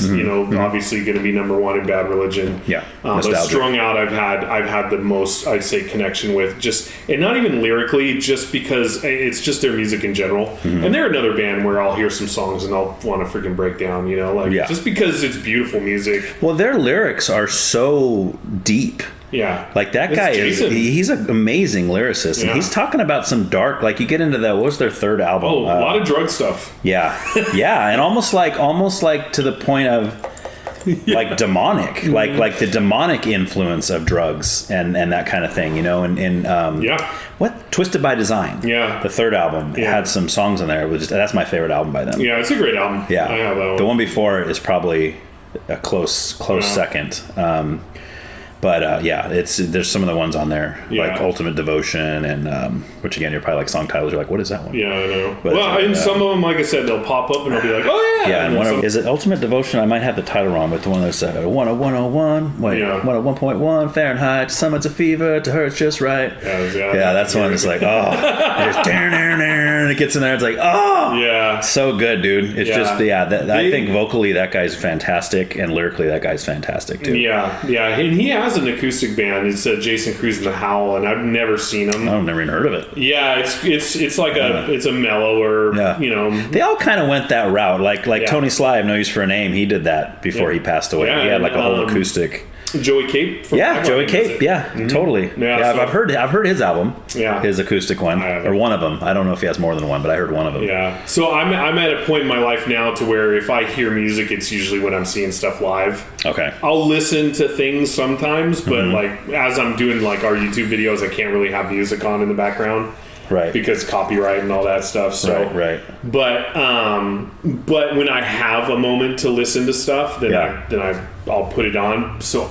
But if in that short amount of time, I'm not going to go listen to Jason Cruz or Joey Cape's acoustic stuff. Right. I'm gonna listen to what I want to hear. That's maybe if I'm trying to fall asleep or something, right? So it's good soothing music to go. So.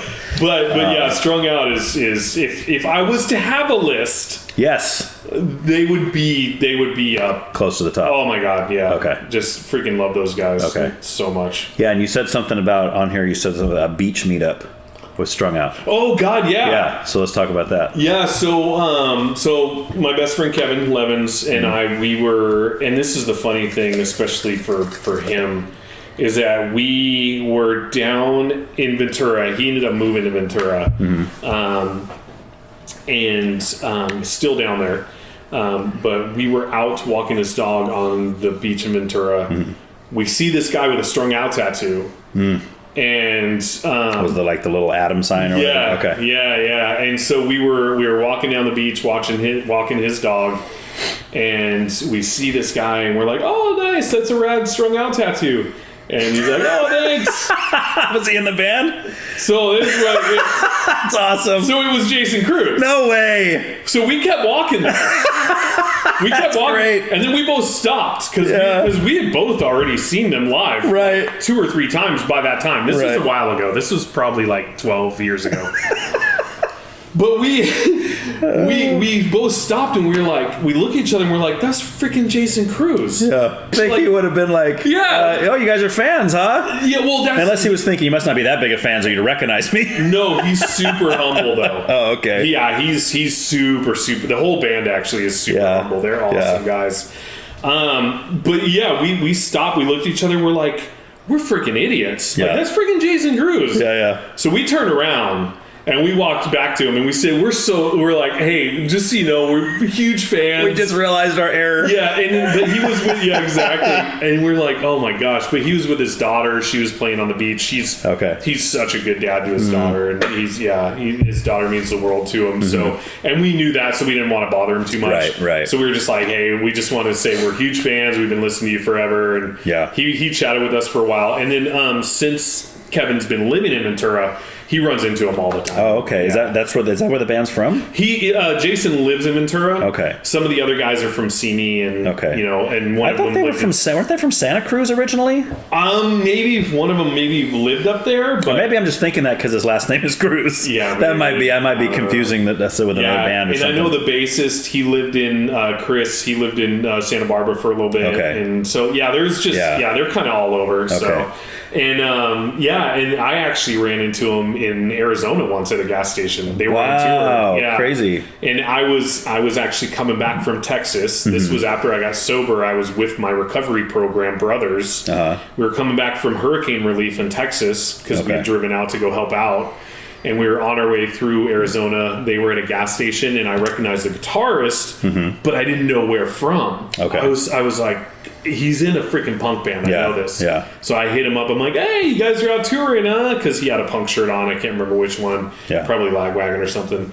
And he's like, yeah, we're just rolling to Phoenix and blah, blah, blah. And I'm like, which band are you with? He's like, Strung Out. And I'm like, oh my God. You're like, my favorite band. Yeah, and I had to just sit there and chat with him for a little bit. His name's Rob, the guitarist. He's freaking... Oh, yeah, Rob Cavello, something like that. I'm not sure. But he also, he plays with the Implants. Okay. Another great band. Yeah. The Implants. The Implants? Amazing. I never heard of them. I heard of the Transplants. God. Right down the Implants. Okay, You gotta the listen Implants. to those guys. Okay. Yeah, so it's funny. So I have this random connection with Strung Out too, where we just kind of randomly pop in. Well, it's just so cool because it just happens to be one of your favorite bands. You know, Yeah. that's what makes it kind of neat. You know, you just keep running into them everywhere. Yeah, and Jake Kelly, who's the lead guitarist, he plays for me first in the Gimme Gimmes. Okay.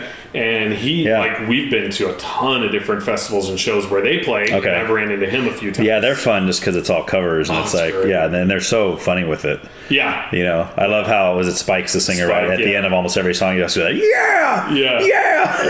It's like it's a total joke, but it's good. Yeah. Like, they're good at the covers, right? You know, I mean, I've heard, obviously, most punk bands have a few covers of old songs that they make, punk rock songs, but like, and some of them are supposed to be funny, and you know, like Pennywise did "Stand by Me." Oh yeah, which is a total joke, you know. But it's just like me first in the Gimme Gimmes is like, this is like good stuff. Like, this sounds really good. And the guys, the members of those bands are dedicated, right? Like I have been at shows where Jake Kelly was not there. And someone else was filling in for him because he was on a Me First show. Oh, okay. So because there was a point where they were opening for Flogging Molly, where we saw them there. They were on the cruise, the Flogging Molly cruise. Right. So they do some pretty big stuff. They're not, they're not just like a headliner at a small venue. Like they do big, like venue shows. So yeah, it's pretty fun. That's awesome, man. So let's talk. So there's a couple things on here I want to touch. Yeah, I have your list here too. So I saw that. Yeah. So we got that one. So you keep saying about the top 5 lists. So like, tell me like what it is you have a problem with. Is it because you can't remember them, or do you just have a problem in general with those? No, I think it's because you don't want to limit yourself to or limit bands to that. Like, I see what you're saying. You know what I mean? Like it's hard to pick that anyway. Yeah. Like I couldn't pick. I've even said that to people on this show before. I've been like, hey, give me your top 5 favorite bands. I'm thinking to myself, I couldn't even answer that question. Yeah. Like there's no way. Like it's too much pressure. I could pick 5, but I could probably pick another different 5 that are just as important to me as this 5. Exactly. You know what I mean? So so you get it already. And that's the thing for me, I don't think it's fair to the bands. I don't think it's fair to ourselves to put that much pressure on it because I could probably list 100 different songs that have like one line in their song that have had an impact on me that I would put in my top freaking 2. Yeah. See, what would be cool is if you ever do start a band, you could have one song where you took each line like that from each of those 100 songs, put them all in one song, and been like, okay, these are all the lines that mean so much to me, and I'm just going to throw them all in a song, right? And then people be like, wait a minute, I've heard that somewhere else before, and that'd be awesome, dude. You should totally do it. I'm going to have Kevin do that for Carry the Nine. So for you, then I would just say like, well, then I would say, if I was going to ask that question, say, well, what's your top 500 favorite bands? Yeah. That'd be easier for you. Yeah, top 500? Yeah, you could probably do that. Oh, God. But actually, if you got another 3 hours, right? I was gonna say that'd be a whole different podcast on that. I'll go through the Google list. Yeah, but no, so funny. It's always gonna fall back on me for like Strung Out, NOFX. They're always gonna be up there. But see, so the reason, and I'll just touch on it really quick. The reason why it's hard for me to want to do something like that is because I've expanded my music tastes over the years. To where I can't replace someone with someone. I don't feel it's fair to that. I would only just add them to it. Oh, I see what you're saying. So you know what I mean? Like so Alice Losing Grip, I didn't start listening to them until the past 2-3 years. Right, so they're brand new in your life to where something like NOFX has been around for 30-40 years. Exactly. But I've been listening to way more Atlas than I have in NOFX. Right. You know what I mean? So now. But back in 90, 92, you're listening to NOFX nonstop probably. Yeah, right. Exactly. So it's hard for me to sit there and I would feel like I'd be doing a disservice to certain bands. I'm not a huge Good Riddance fan, but there was a point where I loved Good Riddance. Oh yeah, I freaking loved Forgotten Country. Yes. Yes. Yeah. Best album, hands down. Awesome. And all the rest of them are like, this one's good, but not as good as this. And I feel like every album after that, that's the way it was. And I bought that CD at the show the first time I saw him. The Forgotten Country album? Locally, somewhere here. I can't remember where. But I don't remember the venue. It was either Vets Club or this or that or wherever. But it was here locally, and I bought that album. And I played that album nonstop for probably like 2 months. It's fantastic. Yeah. I can still pop that on today. And there's like no skippable tracks on there for me. But see, for me, now, I haven't heard a single song from that in probably 2 years, 3 years now. You should put it on and see what happens. I know. I might bring back all the glory, man. I know. And it's so funny because my acquaintance friend from Urethane, I don't know if you've heard of Urethane. No. So it's Steve Caballero's band. Okay. Pro skater Steve Caballero. Oh, gotcha. Yeah, that name sounds familiar. I'm not real big in the skate scene, but I've heard some of the names before. So. Yeah. So him and the ex-drummer of the Bomb Pops. Okay. Chad Ruiz from Skipjack and Tim Finley. I don't know him from anyone in particular, but they formed a band. And where was I headed with this? I don't know. With Good Riddance. Yes, sorry. We were talking about Good Riddance. Yeah. So that's like Chad, the bassist. It's his favorite band ever. Like, okay. And Good Riddance played at one of the festivals we were at, and I wasn't like super crazy on rushing the stage, Right. So, and it's because at this time in my life, that just isn't doing it for me. Right. So my list. They're no green jelly. To you for about 2 weeks straight. Yeah. I was listening to them after that show. You know what I mean? So, I want to listen to them now too because I've only heard that song. Oh God, it was. I want to check them out now. It was so amazing. so that's the thing is it just could out of nowhere it could change so crazy with my list. Right. That I don't want to sit there and have to put that pressure on to feel as if like. Right. Like, because I mean, it's even stressing me out even talking about it. Right. Okay, well then so we're about ready to move on. Not really though. Yeah, but we're getting to the time for that. But so real quick then, and I always ask this. I'm not going to say to give me top 5 favorite. I'll give you top 5, or just give me 5 that you really like. Doesn't have to be a top, just bands that like really have impacted you, bands that you just let's just say are great. Let's say the top. This is the 5 that I will consistently listen to. Okay, like they haven't really like left me in any way. Okay, so NOFX, gotcha. Strung Out. Okay, Flatliners.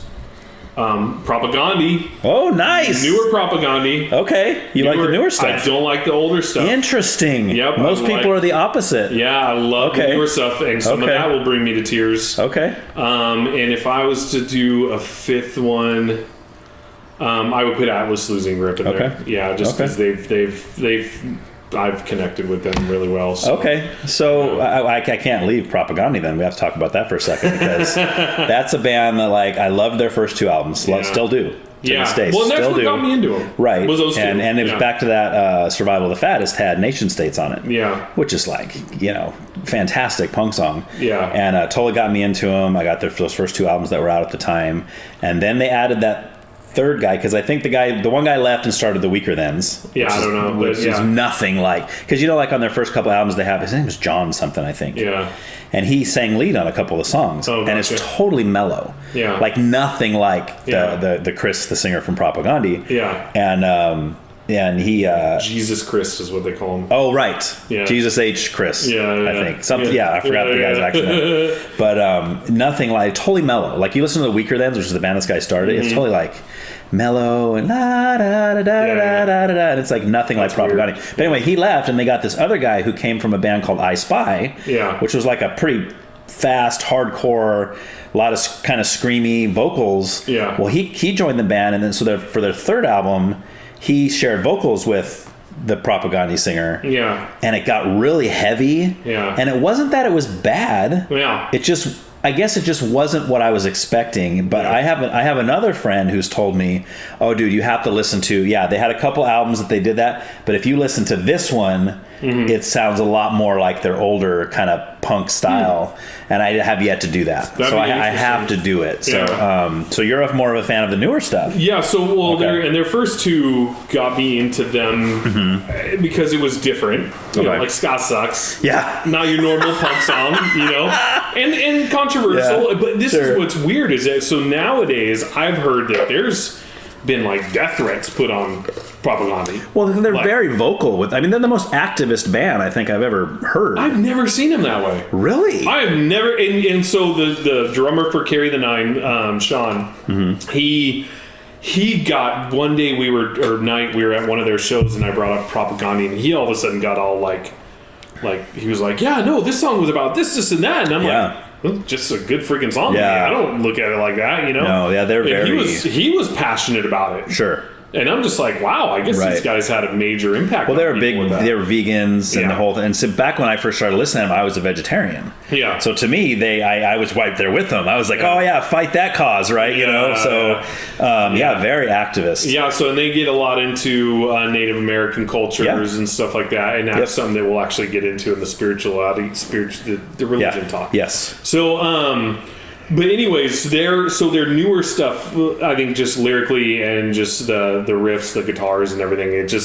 I connect more with that than I do with the older. And it's, don't get me wrong, the older stuff I like. Yeah. But now when they have just that intro that just punches you in the chest. Yeah. Yeah, and just that heavy freaking... They're just so... I want to run through a wall right now just thinking about it. They're so powerful. And it's just, I mean, everything. I mean, I love it. Yeah. I just love it, dude. And it's another one of those things where I'll sing the song, but I'm not going to look at the meaning behind the lyrics. Right. I just love the music, you know what I mean? So I could be sitting there like agreeing with the most craziest controversial crap and not even know it because I'm just like, I just like the freaking music. Well, and they're not even like, it's not even like they're really poetic about it. They're straight up in your face. Like, what's that one song about animal rights where he says, I'm not ashamed of my recurring dreams. What's he say about basically saying I have recurring dreams about killing all the humans who are eating animals. Oh, yeah. And he's not ashamed of it. Oh, like, he's like, if you're going to kill and eat animals, then I hope you die. Yeah. You know, you're worthy of death if you're going to kill animals, kind of thing. And I'm like, dude, I mean, they're hardcore like that. Gnarly. But you have to appreciate, I've always appreciated this about people. Like, even if you believe something that's polar opposite of what I believe,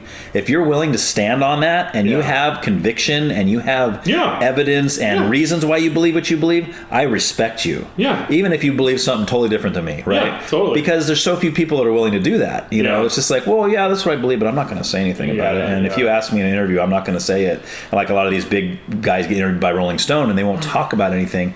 And I've told my wife this before, but with this show, like what I do, just talking to people, and it's awesome. And I'm talking to like just everyday people, right? People that I would live in the same town with, people I've known from high school, those kind of things. Yeah. Really anybody that wants to do it. And and sometimes I don't know the people at all when they walk through the door. And it's great. But I'm like, I would love to sit down with like people that are big, like big bands, big singers of bands, big like actors, actresses or whatever, and ask them some of these questions. But then I'm like, but they would never talk about it. Like there's no way if you take somebody like it's in Hollywood, let's say this is rare, but let's say there's somebody in Hollywood who's like pro-life. Yeah. And I asked them the question, are you pro-life or pro-choice? Yeah. Or if there's somebody in Hollywood, there's no way they're going to answer the question. They're going to deflect it. Yeah. Or you know, are you a Trump supporter? Yeah. Even if they were a Trump supporter, there's no way in the world they're going to say that in Rolling Stone magazine. Yeah. Because now they know that most of their fan base is going to be gone. Oh yeah, yeah. And their studios are going to fire them, and no one's going to hire them anymore. And it's just, which is sad because it should have nothing to do with your art. If you're an actor, you're an actor. And unfortunately, though, that's how they make their money. Is that they have to put on a persona. You know, that's just that's what it is. I mean, I'm sure in reality, behind closed doors, like they have open views and they talk to family members and whoever else about it. But exactly. But they're never going to be public about it, you know. And that's the thing. Like even for me, so I have this YouTube channel, and walking into this, knowing that I have this YouTube channel that I'm building and trying to turn into something. Sure. Like I had to think, okay, is this something that I can do and be okay with? You know what I mean? Because it has questions about stuff that can be pressing. Sure. You know. But I'm such a simpleton that there is no issue for me. Right. I'm not going to be concerned with what I'm saying because I'm very opinionated and very vocal about things. But I bring a lot of peace and love and not like, you know what I mean? Yes. And non-conflict and like, yes. Like my views are like this and I'm okay with that. And I hope you are too. Yeah. And if you're not, then I don't want to debate it because I've lived this long my entire life and it's worked for me. So and it's okay. Let's just be okay with that. It's okay for other people to have a differing opinion than you. Yeah. And so many people don't get that. Yeah. Well, it's because I can be vocal about this. I think today we're in such a society of such pansies, and I'm not saying everyone's a pansy. Right. I just think that there's a lot of influence from higher ups where they could do so much better with their influence to encourage people to be strong and stand up rather than be so offended by everything. Yes. Like there is so much offense to everything. Right. And it's even gotten to the point where I listen to 98.5 Talk Radio. I've just started doing that recently. That's like kind of like my new old man thing. And they're even saying that people need to stand up. Yes. And be vocal about like... Right.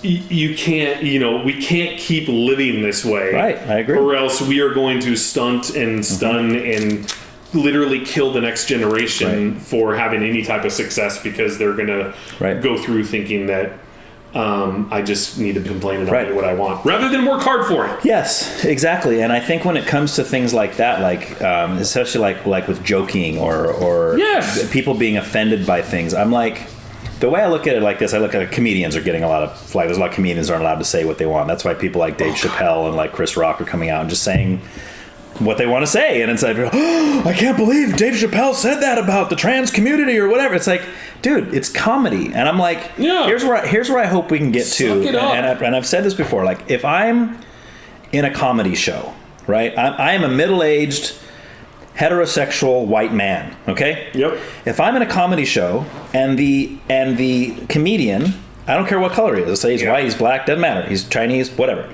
and he's making jokes about middle-aged heterosexual white men. Yeah. I don't care. Yeah, it's funny. It is not going to offend me. Oh, yeah. However, if I'm sitting next to my wife and he points right at my wife and starts making jokes about my wife, that's personal. Yeah. So that's different, right? So that I understand if people get offended by like personal things like that, but we've got to a point now where we take our identity as who we are, whether it's our ethnicity, whether it's our sexuality or our gender, whatever. Yeah. And we've connected ourselves so much to that identity that if somebody offends that group, it's offensive to us. Yeah. Oh, he said something bad about, whatever. And it's like, oh, I'm so offended. How does that bother you? Yeah. He's not even talking about you specifically. Yeah. He's talking about your group. Yeah. Or whatever you were born into. Yeah. Who cares? Yeah. Like, you know what I mean? And why does it even become a group in the first place? Right. Whatever happened to just being human in general? Yes. You know what I mean? Yes. Just someone who's just like, hey, I'm just trying to do the best that I possibly can in my life, and that's it. Right. And that's the thing that I think bothers me so much, and why it didn't work out for me going to Royal Granny High School, by the way, is because I hate cliques. Right. I hate when I hear from my boys that they need to be a certain way to be within this group. They don't fall into it, thankfully. But I'm just saying, like, I don't like that you have to dress or talk or be a certain way to be accepted. And I think that's why I love punk rock so much too. Yeah. And I've loved that is because everything's accepted. Yes. It's all, we're all a big family. Yeah, you got your preppy punks, you got your Mohawk punks, you got, it's everything, right? When I see fights at punk shows, it pisses me off. Right. Because it's like, you shouldn't be here. Right. Because this is not what we're about. Sure. And it doesn't happen very often either. No, God, no. Right. God, rarely. Right. And when you do see it, usually it is someone's random father-in-law or, someone who just doesn't normally go to shows and got way too drunk. Exactly. That's what I was going to say. Usually alcohol's involved or drugs or something, Yeah. So, and I don't know. It's just, I think nowadays, that's why I brought up the whole pansy thing is because I think, and you're right, the singling out a specific group is definitely like it's become more of the norm, and we're being segregated into all these little like pockets rather than just seeing people as people. Yeah. You know what I mean? Like if you want to be gay, you want to be trans, you want to go off and do all this stuff, that's fine. Right. Don't push it on me. Yes. That's all I ask. Yes. Don't push it on me. And it's the same for religion, everything else. Right. That's it. Don't sit there and segregate yourself by going around and saying everyone else is hating on you.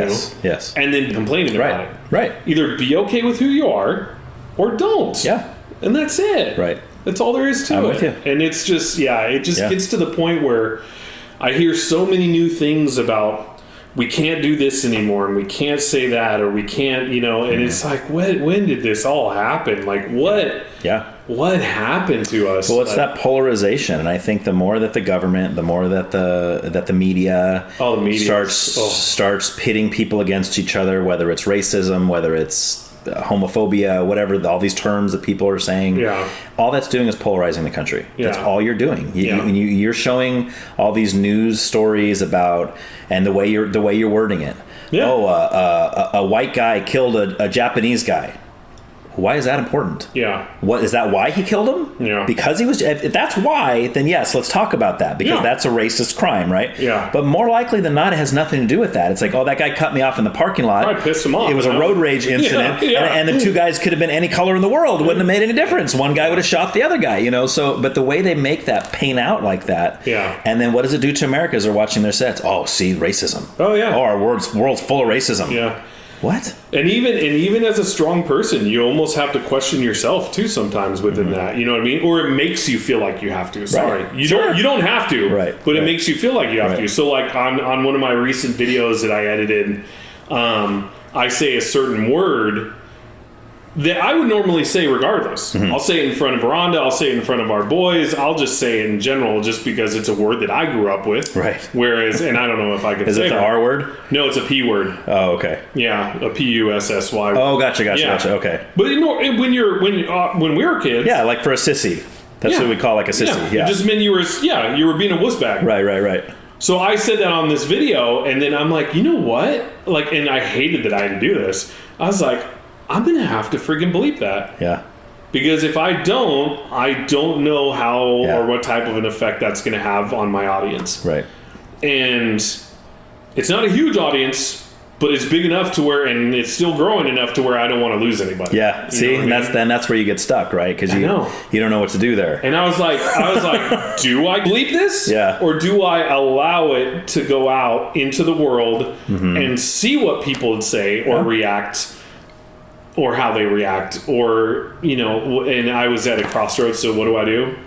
You bleeped it. I bleeped it. Yeah, freaking bleeped. Took the safe road. Yeah, but then you might have a whole other side of people like, I'm not going to listen to your show now because you bleeped it. Right? Can't please everybody, right?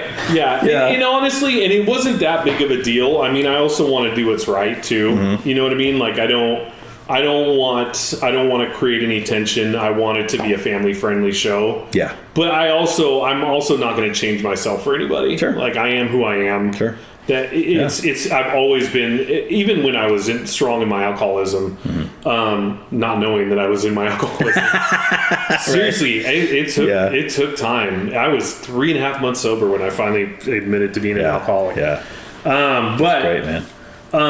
Even I don't know, I've never changed. I've never been like, I'm not going to change myself to make you happy. Right. I may do things and progress that will make you proud, but I'm doing those on my terms. Right. I'm not doing this on anyone else's. I'm not doing it because society tells me to. I'm not doing it because my teacher told me to. I'm doing it because it's what I feel is right in the moment. Right. Yeah. And my YouTube channel reflects that. I don't change my ego for that, or my attitude or my personality. Like everything's the same. How I'm talking to you now is how I talk in my videos. Right. So which is great. Yeah. It's real. And that's just how I've always been. So when I bleeped that word, I disappointed myself. Yeah. I did, big time. I could tell by the look on your face when you said it. I was You're like, bummed. But I had to do what was right in my heart, Sure. and I I don't want to leave a bad taste in anyone's mouth with anything like that. You know, it's just right. So. Yeah, and I mean, I've always said, like, I don't want to. I never said, and my point is never to offend anybody. I don't want to purposely offend people. No. But I'm also not going to change a belief of mine simply because it offends somebody. Yeah. I'm going to... Now, I will change my opinion if somebody can convince me that my opinion is incorrect. I'm totally open to that, 100%. I have a lot of opinions that I have right now that I didn't have 3 years ago. Yeah. Because somebody came and talked to me about why they believe what they believe, and I was like, oh, wow, you got a good point. Yeah. You're right. Yeah. You know, I was wrong in this. You know, I used to be a vegetarian. I obviously no longer believe in that, you know. But when I did... I was hardcore. Yeah. Like, and when I first became a vegetarian, I was like an activist. I was like, if anybody ate meat, I was like, dude, what's wrong with you? What are you killing? How can you kill these animals? You know? You would have hated me. Yeah. I wouldn't have rubbed it in your face, but I'm a hardcore Santa Maria style guy. Oh yeah. Well, I am now too, for sure. I mean, but I get what you're saying though. Yeah. So I mean, it's just, you know. But anyway. Yeah. All right, man. Well, let's jump into politics, and like I've said, there's nothing. Totally open. You can't say anything to offend me. We're probably going to disagree on certain things. That's totally fine. I think this was going to be an easy subject, honestly. Okay. Just mainly because of the fact that for me within my upbringing, there was no politics in the house. Not because it was a rule. There just wasn't freaking politics in the house. So I grew up on a ranch. You know, if anything, the most political thing I heard was that we were big Reagan supporters, you know. I don't freaking know. That's way back. Was that 80s? I was too young to Early even really 80s? know. Yeah. But it was also just never brought up. Yeah. You know what I mean? So my dad has probably only been the one that's really been vocal about it, and that was just that he didn't really have views. I mean, he did, but he didn't express them. Like he's always been an independent. It wasn't a big deal to him, not to be talking about often. Yeah. And honestly, I think it was probably the best possible thing that I could have growing up, because it gave me a choice to like, I wasn't swayed in any way. Sure. You know what I mean? Sure. And I was the black sheep of the family. So growing up, you know, punk rock, skateboarding, BMX, that was my thing. I tried the sports thing and all that, and I was never any good at it. My dad's a sports, like... Really? Oh, my God, yeah. Like, any sport he played, he was good at. Okay. Yeah, but for me, it just wasn't for me. I couldn't do the team thing. I had to have the independence. Like, I have severe ADHD. Okay. And I grew up with that. Having to be on medication, all that stuff, and I actually learned to cope with it. I took myself off medication in the 6th grade, so I learned to cope with all that on my own. Were they having like on Riddance or? Yeah. Okay. Oh, it's gnarly stuff. Yeah, it is. It is just like the way the Oxy is today. That's what Riddance was back then. You know. Yeah. So as a sidebar, real quick, do you remember? Just remind me. Do you remember the song "ADD" by 10 Foot Pole? Yeah. Oh, I love that song. Yeah. Anyway. Yeah. Such a great song. I know. It's all about the. I mean, that's back when that came out. Like, people didn't really. It wasn't talked about a lot about Riddance and how the harmful effects of it. But that song was kind of. Oh yeah, that stuff is gnarly. Yeah. So being a 6th grader saying I can't take this anymore, it's got to be gnarly. Okay. So anyways, yeah, and that was my ADD moment right there. Yeah. Squirrel.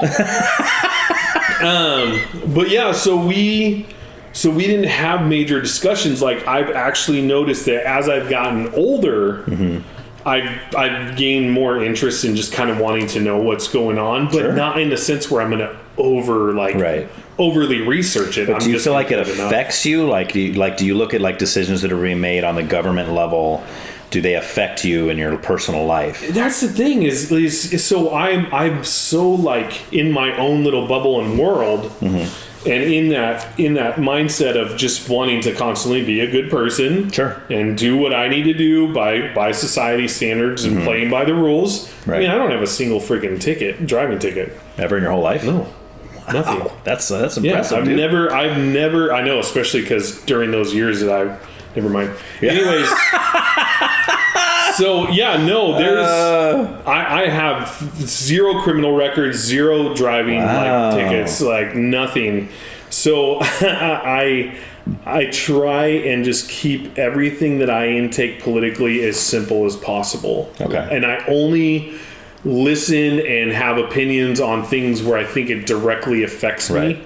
But everything in my life that I've gained up to this point, especially after being sober, to me is all success, right? So even though we went through this crazy housing market, yeah, that's what I was going to say, like the economy stuff, like gas prices and housing prices. And none of it affects me. Okay. And it does and it doesn't. So like, of course I want to see gas down at $3.50 per gallon. You know, actually I do E85, so it already is.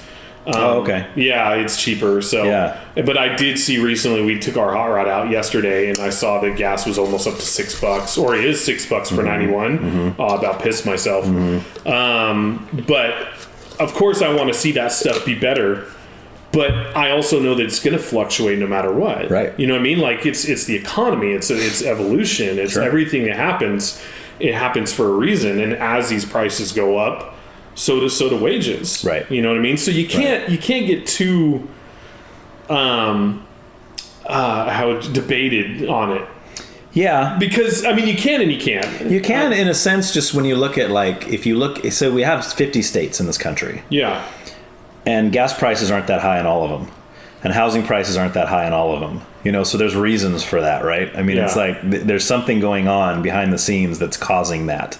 I understand there's things like where we live is beautiful. The weather's great. Yeah. We live in a very hot... That too, we live where people vacation, right? Yeah. That's what people have usually said about the Central Coast. But I mean, that kind of thing I understand. You know, obviously somewhere where it snows 6 months out of the year and it's just miserable and the humidity is nasty and there's bugs the size of crows and everything else, you know, in that kind of places. Yeah. Obviously it's going to be lower there. Yeah. The cost of living is going to be lower. Yeah. But I mean, I don't know. I if you kind of look at like who's in as the governor or who's in even as the president, you look at the fluctuation between housing prices and gets to me. Do you see what I'm saying? So I mean, it's like, and I'm not going as far as like for a while there when the gas prices spiked when Biden got in office and people had those little, I don't know if you ever saw them, they had those little stickers. Oh, I have one Biden's face, right? I have one inside the gas store. Oh, okay, truck. Yeah. So, but somebody was putting them on the gas pumps. I know, and it would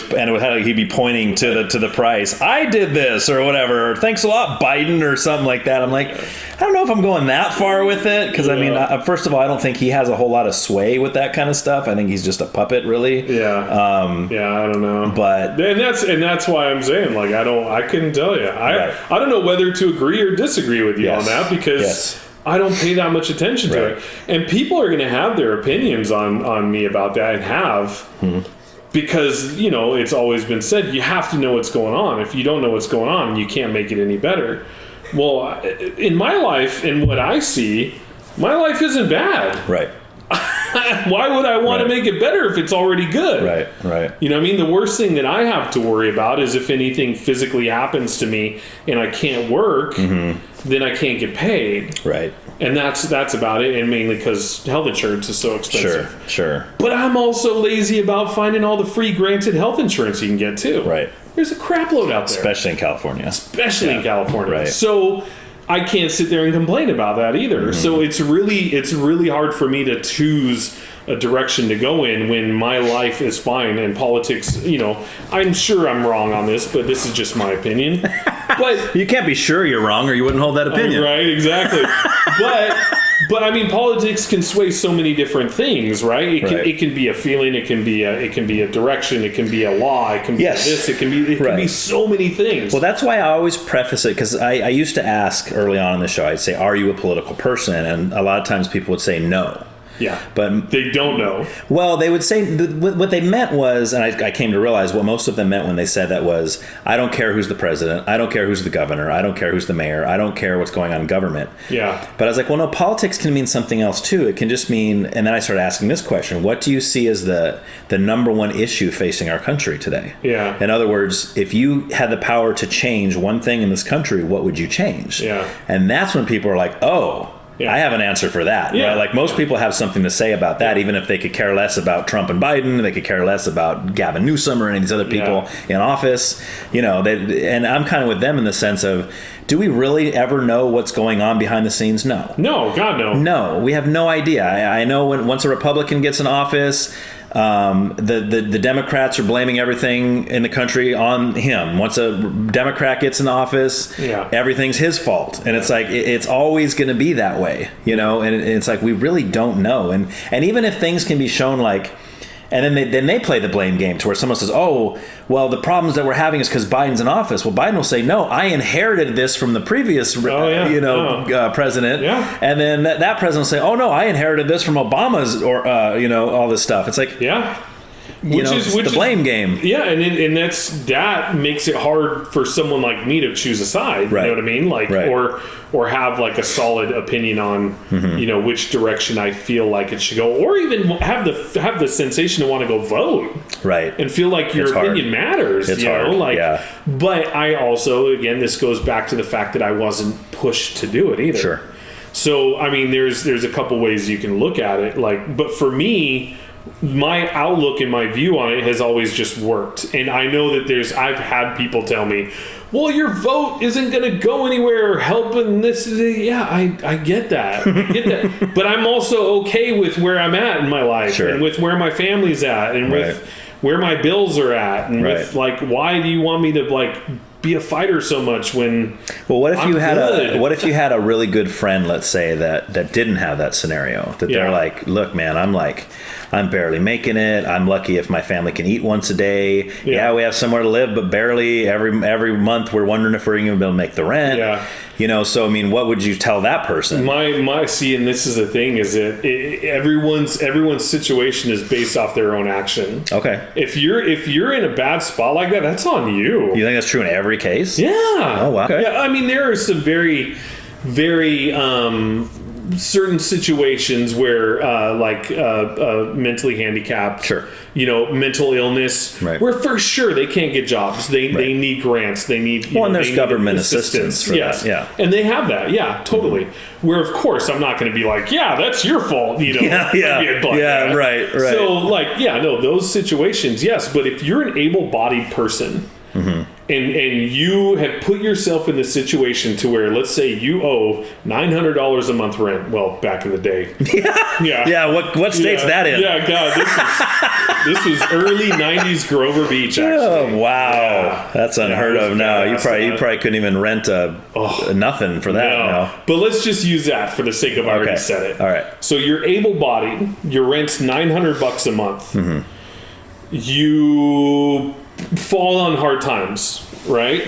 Yeah. If you don't have a backup plan or investments or anything else like that, or someone to help support you in a way, a family member, something like this, a way to gain some sort of hey, can I borrow some money for a little bit? I'll pay you back. Get you on your feet. Yeah. That's on you. Right. You put yourself in that situation. Go get a second job. Right. Sell some stuff. Sure. Everyone has stuff laying around their home that has some monetary value. Right. You have to make sacrifices regardless.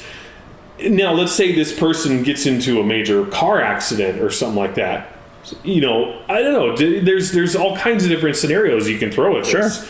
But there's always a solution to it. There's a solution to everything. Right. Now, if you're able-bodied, you put yourself in that situation, your rent's $900 a month, but then you're spending $800 of your $1,500 month paycheck or whatever on frivolous things, then that's your friggin' fault. Right. So, I mean, you can't really... It depends on the situation. Now, I understand some people...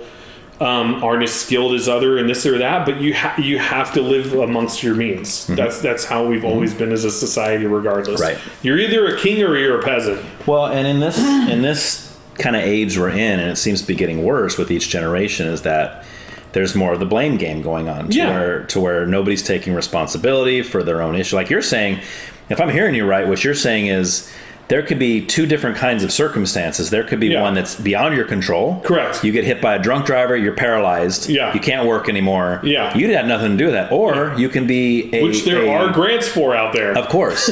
Or you can become a drug addict. Yeah. And choose to become a drug addict. Yeah. Now you're a drug addict. Now you're living on the streets. Yeah. And you're screwed. Yeah. And well, that's your own fault. That's your right. fault. But there's also help for that. There's also help. You see what I'm saying? So I'm a product of that. Yeah, exactly. Yeah, so, I should be dead. Right.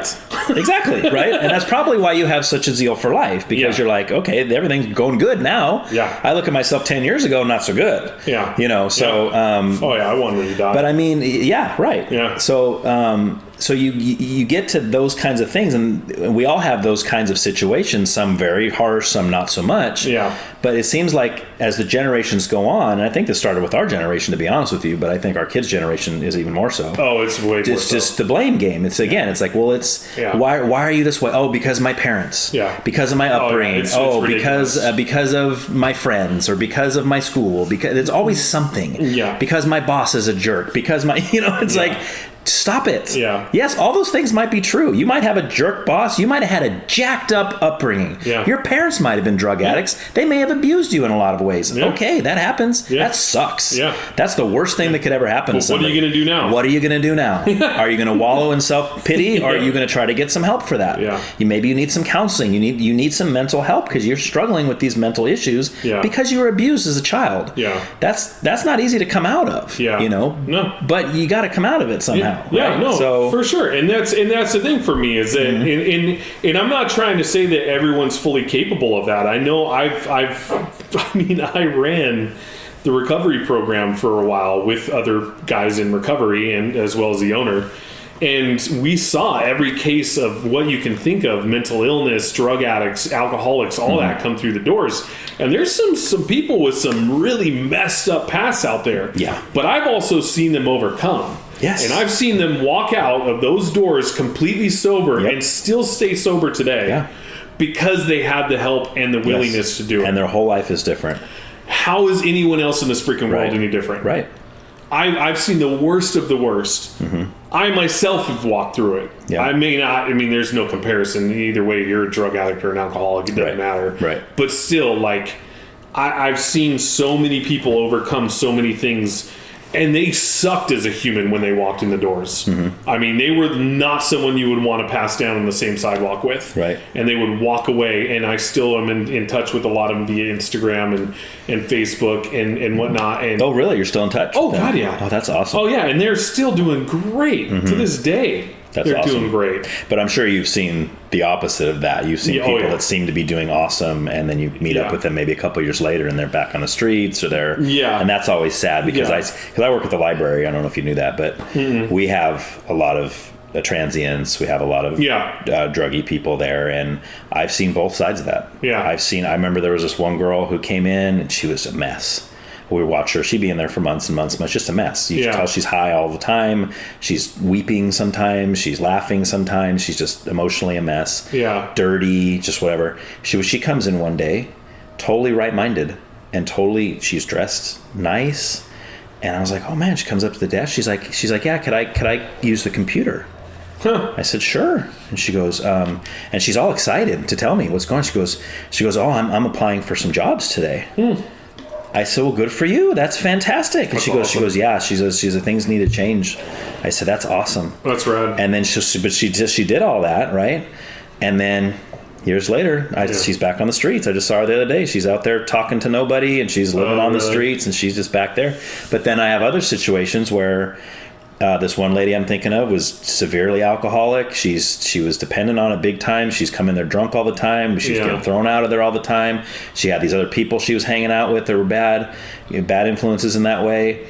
Totally turned her life around, dude. Yeah. To this day. Yeah. She comes in, you don't even recognize her. Yeah, that's awesome. She's that different. That. It's like, who are you? Yeah. Like, she tells you her name, you're like, shut up. Yeah. There's no, and then you start looking at her like, oh my gosh, that is her. Yeah. Totally different. Yeah. Like walking down the street, I would never even recognize her in a million years. It's awesome. Yeah. So that I understand what you're saying. So I guess what I always wonder is, what is the deciding factor between somebody who can come out of that lifestyle and remain out of that lifestyle, and someone who can come out of it for 2, 3, 4, 5 years and then fall back into it? Yeah.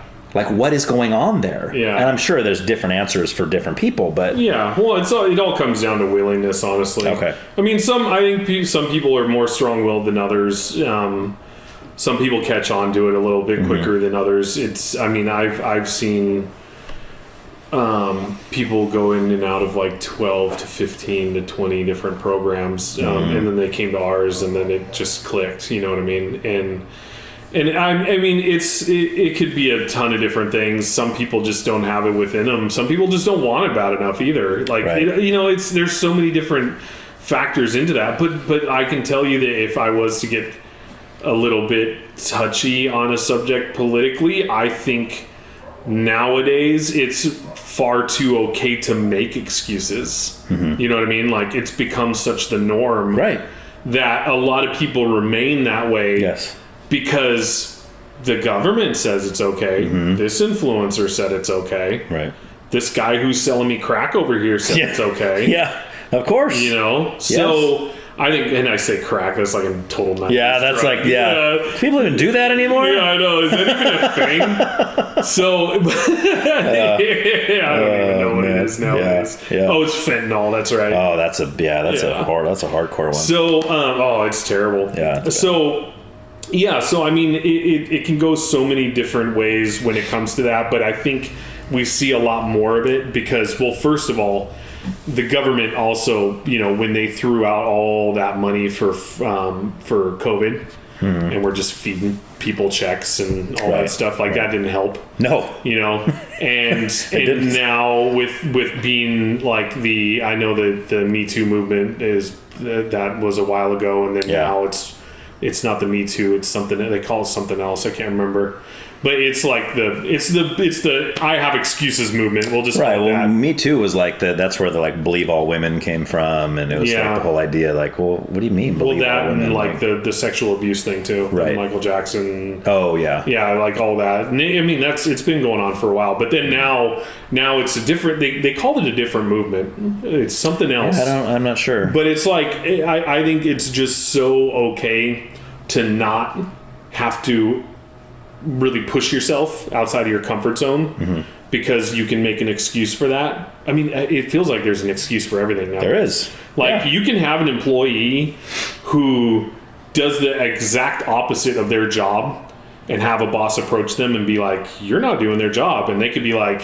you're a racist. Or, you're a womanizer. I'm going to sue you. Right. And you have to back off. Which is ridiculous. And that's what I'm saying. We have to get away from that or else we're all screwed. Oh, we are already screwed. Because it cannot be that way. Yeah. It's just ridiculous. The games that we play where it's like, no, maybe you just suck at your job. Maybe it has nothing to do with your gender or your ethnicity or any of that. Maybe you just suck as an employee. Exactly.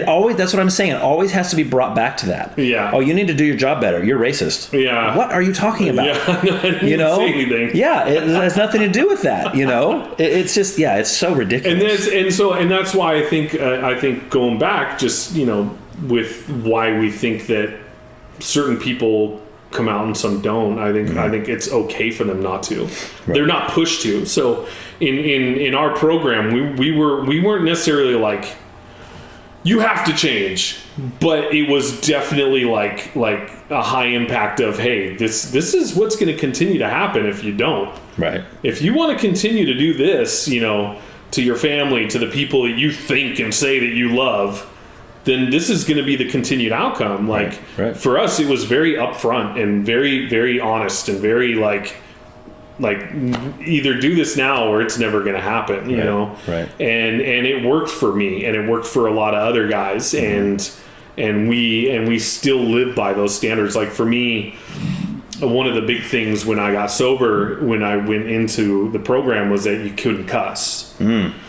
So really? Yeah. I didn't know they had that in those kind of programs. Oh God, yeah, it was great. Really? Yeah, no, and it made it because the whole thing was living as gentlemen. So you want, yeah. So So I followed through with that because it was the rules. I had to. Right. But then I kept doing it afterwards. And even after I left, I didn't cuss for a long time. Right. And now I do, but it's very minimal. Right. Like I don't use the S or the F word unless I'm really pissed off. Right. Yeah. That's like I cut you off in the freeway or something. Then it's like, it's all over. I don't even do that. I love my truck. I don't want someone to shoot at it or something. So I'm I try and stay away from cussing as much as possible, but it does come out. So, see, now I just ADHD. Yeah. We were talking about just excuses, people making excuses. Oh, yeah. So anyway, so I think for me, like, if I was to get anything into like the hey, I think this is where politics and the government is steering things in the wrong direction, but this has also been put into my brain through 98.5. Okay. That's the radio station. Yeah. Now, so is that more of a conservative radio station or more of a liberal? I couldn't even tell you. Okay. Well, I know they're Trump supporters. So then conservative, big time. Yeah. So they're actual open Trump supporters. I wouldn't say they're open to it, but I know that they definitely don't like go hardcore on saying any of the negative. Like they follow his trials and stuff. Okay. And I mean, I could be totally wrong, but it's Andy Caldwell. Oh, yeah. Yeah. So he's conservative. Him. Okay. Yeah, so there you go. He was running for something here in town. Yeah. So I listen to that because that is where I get my information. Okay. And so whenever I hear about like the excuses thing and all that, a lot of it comes from that. Like they talk about how government is now swaying kids and the younger generation to not only like be okay with making excuses for things and being a little pansy, right, but they're also talking about how like 5-10 years down the road, after the government's fully supportive of like these transgender like these sex changes these kids are having because of the trendiness of it. Like I get it, if you want to be a girl and you're a guy and you're hardcore, freaking go for it. If you're an adult. Right. Yeah, go for it. That's fine. Go be a female. But it's these kids, these little kids that are going through this whole process. And after they figure out 5-10 years down the road that there isn't a trend anymore, they're going to be like, oh, crap. Right. Like, well, and the studies are already showing that. Like a lot of because this is kind of a new phenomenon. So we don't have a lot of long data on this. But the data that we do have is showing that the vast majority of kids in that age group that are saying they're trans or any of that, by the time they're in their mid-20s, they're like, no, that was a phase. Yeah. I'm not that. Yeah. There's already some coming out. Of course. And being like, that was the dumbest thing I've ever done. Because there's ones that have already gone through the permanent full procedure. Yeah. And they're just like, what is happening? You know, this is, and I guess that's the whole thing. And that's where I think, from what I'm learning and seeing, most people, whether you're pro-trans, anti-trans, whatever, most of us are like, we're not okay with this for little kids. Yeah. Like, you can't even drink a beer till you're 21. Yeah. But you're telling me that these kids are allowed to decide what sex they are when they're 13? Yeah. That's nuts. I know, it's crazy. Like, they can't see a rated R movie till they're 17. Yeah.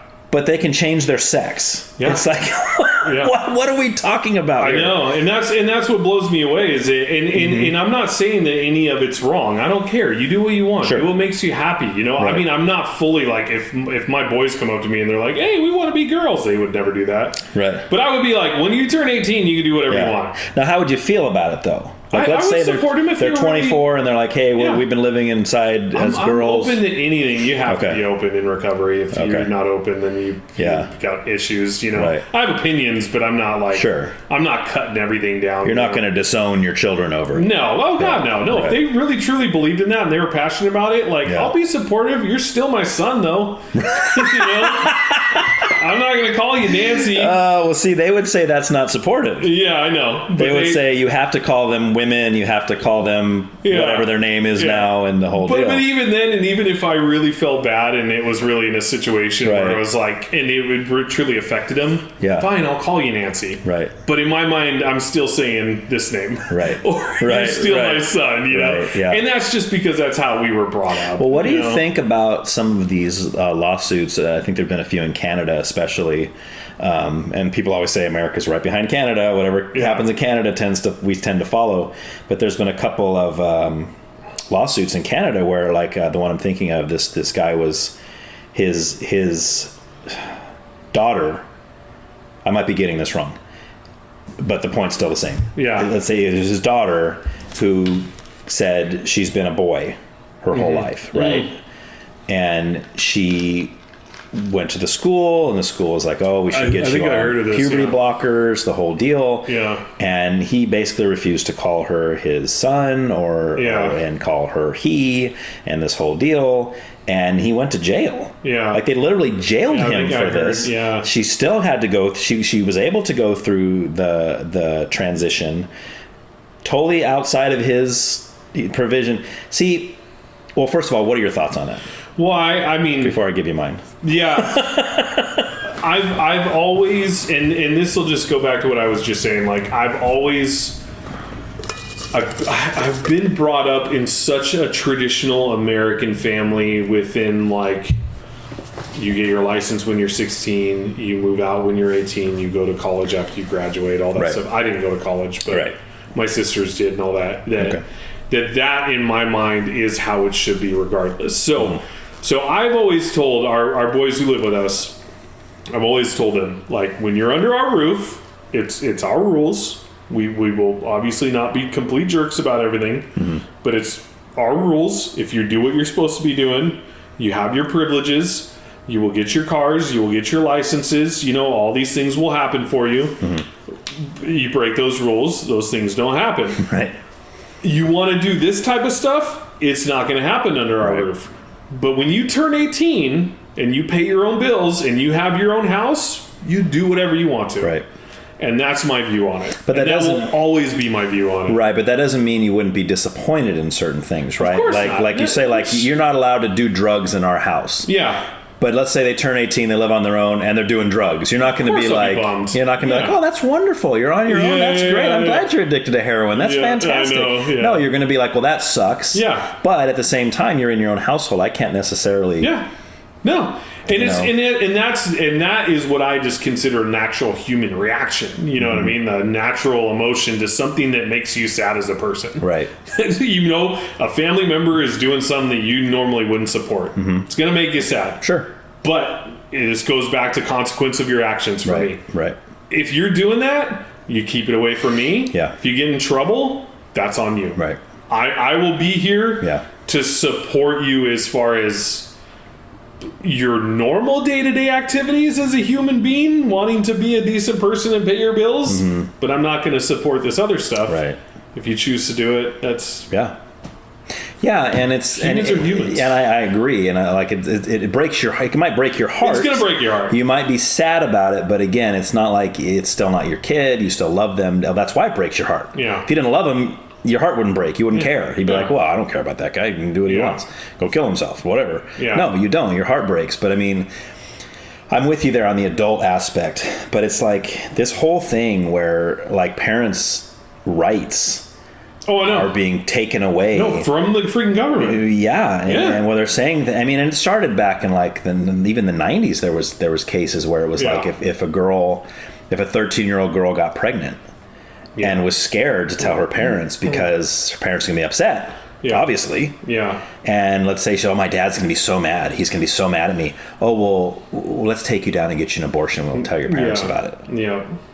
Who in the world do you think you are as the school and then as the government to say, oh, that's okay. Yeah. That's okay for them to do it. No, that is not okay for them to do that. That is not their child. Yeah. And that just that heavy influence on that type of stuff is, I think, where it starts to kind of like where my interest gets piqued a little because it takes away the rights of what we've been brought up to. Right. Yes. It's just... When you start to see it become, what's it called? Is it totalitarianism, yeah. Isn't that what that is? When stuff like that happens? Maybe. Because that's what they're starting to call that's a good word. The U.S. government. Yeah. They're starting to say, well, at least on 98.5, they've... Yeah. And don't get me wrong, it's not just, I don't want people to think it's only Andy talking all day long. It's other people. They have segments, you know what I mean? But they were talking about us becoming that type of a country because of all that stuff happening. Right. And that's scary as hell. Yeah. Like, that's for the next generation. Sure. I'll come out guns a-blazing. We'll be long gone. Yeah, exactly. But still, yeah, it's up to them now. Yeah. But no, I don't want that for our kids. Like, you want the best for them. But you have to remember, too, it's also their peers that are creating all this, too. Right. You might think your kids are the best things in the world because they're your freaking kids. Right. No matter what, you're going to love them. Mm-hmm. You're gonna love them. You're going to support them. But you also got to remember that their peers, and maybe even behind your back, their opinions and what they're saying is creating what we have going on in this country today. Right. Which has become such a cluster bomb of nonsense.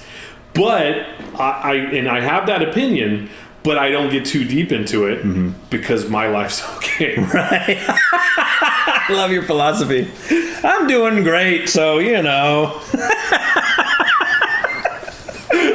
That's great, man. You know what I mean? So that's why, like, for politics, it's hard for me to really get into it. Like, I have an opinion, but I can't debate people in politics. I can't liberal. I can't conservative. I can't. Well, and I think that's good. It's good to not pick a side necessarily, because then a lot of people that do that, they just assume that they have to agree with everything that side says. It's like, I don't hold to Republican or Democrat, liberal, conservative. Yeah. I mean, I definitely lean more conservative with my own beliefs and values. That's definitely true. Yeah.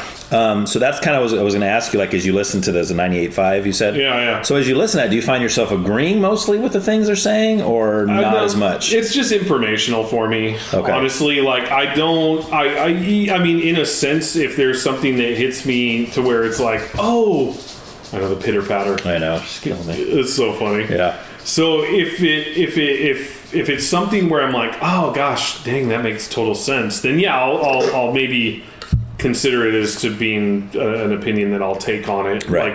Like, actually, no, yeah, we can totally say that, because the whole thing about the gender change, sex changes, becoming a trend, and then them down the road saying, hey, like, that was from 98.5. I gathered that information from that. You know what I mean? Okay. So, but to me, that makes total sense. Trends are trends. Like I stretched my ears at one point, right? And I plugged them. Drums or whatever? Yeah, I freaking loved it. Oh, God. Did you have them, like, the long way you taken out? Looks like you're going to trip on your earlobes? No. I only went to 00, but I did it for a spiritual experience. Oh, okay. Every time I got stretched, it was like, it took me to another place. So interesting. Yeah, it was freaking rad. We'll get into that. Yeah, for sure. Thing, okay. In the religion part. But anyways, we're talking about 98.5 again, right?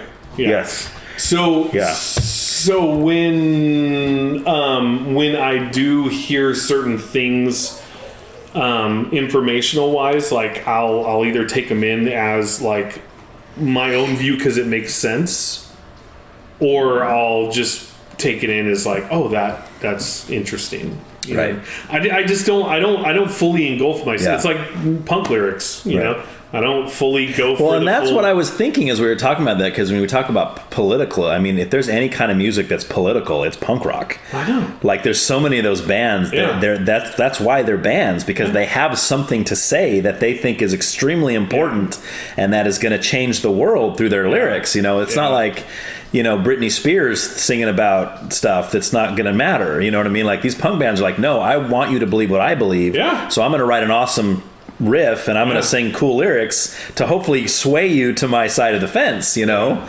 And you're just like, nope, like the music, sounds great. What's the song about? I don't know. Exactly. And that's the thing, is that when I look at it, it's so funny that we're talking about it like this, because it makes total sense to me that is exactly what it's a feeling. It's not an opinion, you know what I mean? And maybe it's that way with everything in my life. You know, I mean, to tell you the truth, I've been an artist my entire life, and a lot of my sensations, my sensory, my hearing, my speaking, my feel, touch, all that stuff is very heightened in comparison to a lot of other people. Okay. You know what I mean? Yeah. But I've always had a terrible educational background because of my ADHD, so maybe I'm just a straight sensory person in that sense, even when it comes to, like, politics. Right. It's like, wow, I just saw that on the news and that made me cringe. Well, that's what I was so going to say. I'm going to pay a little more attention to that. Yeah. But this stuff, Is there anything, though, I mean, that you can think of that you might see on the news, you might see the government do, that just ticks stuff. you off? Yeah, the Biden stuff. Okay, like what specifically? Just like how much of a ditz he is. Okay. You know, as far as just a person in general, like, I'm sure back in his day, he was probably a good politician. Right. I wouldn't freaking know. He's been a politician for a million years. So yeah. The guy's been around forever. When I see him, like, publicly doing the stupidest crap on national television, and I think about how the U.S. is supposed to be this, and you got me on this one. Yeah. The U.S. is supposed to be a powerhouse country. Right. The greatest nation in the world. Yeah. And we got that doing that stuff on freaking live TV. Right. It's like, how is anyone going to take us seriously? Yeah. Because I'm a proud white American, right? Right. And that's my leader? Yeah. Like, come on. But it's more of the action. And I'm not a hardcore Trump supporter. I'm not a hardcore Biden supporter. Right. If I was to choose, it would be Trump. Yes. If that's my options, then yes. Based off the little knowledge I have. Right. But also based off of what I've seen as, would you rather another country's leader go head to head with Trump or Biden? Right. You know what I mean? Like, it's obvious who you would choose. So I don't know. So that's about the only thing you could really get me on is that. Yeah. Other than that. Did you see what he said a couple weeks ago with the Maui fires? Yeah. About his Corvette? Yeah. Yeah, and you know what's sad is... I can't think of anything that any politician has ever said that was worse than that. These people just had their children burned to death. He's a dummy. And you are comparing it to almost losing your wife, your cat, and your Corvette. Mm-hmm. Are you insane? Yeah. Yeah. Really? Yeah. You're supposed to be comforting these people. Yeah. Who are trying to take their island back. Yeah. Some of them haven't even found their children yet. Yeah. And this is your message to them. Well, I can relate because, one time I almost lost my Corvette. Yeah. I know. He's such an idiot. I as soon as I saw him say that, I thought to myself, all of the people on his base just had the ultimate cringe. Oh, yeah. They all just went, yeah. You did not just say that on national TV. You did not just say that. Yeah, and honestly, I couldn't tell you how many things are probably cut and edited to make him look like even more like a dum-dum. Totally. But I also get my other political information from TikTok. Right, yeah. I'm one of those middle-aged guys who's on TikTok, but I do it also for our YouTube, but for promoting videos and stuff. Yeah. But I've seen some of the stuff on there that he's done and said where I'm just like, this has got to stop, Yeah. Like, and I'm passionately thinking that too. It's not just like in a way of like, oh, this guy's an idiot. Like, I really think that from what I've seen, and not just because of the fact that it's been like, oh, now I'm paying attention to it, as any human being would say, he's just progressively gotten worse since he's been in office. Totally. It hasn't been good. Yeah. And the fact that he wants to run again. Yeah. The guy's been deteriorating since he got in office, and he thinks he's going to get another 4 years out of this? I mean, who knows if he's going to live through this term? Oh, it's so let alone a second term. Yeah. And and it's just, it makes you think like, how are they able to get away with it? You know what I mean? And but then you also see where society's at nowadays too, and it makes perfect sense. Right. And so, and I just don't.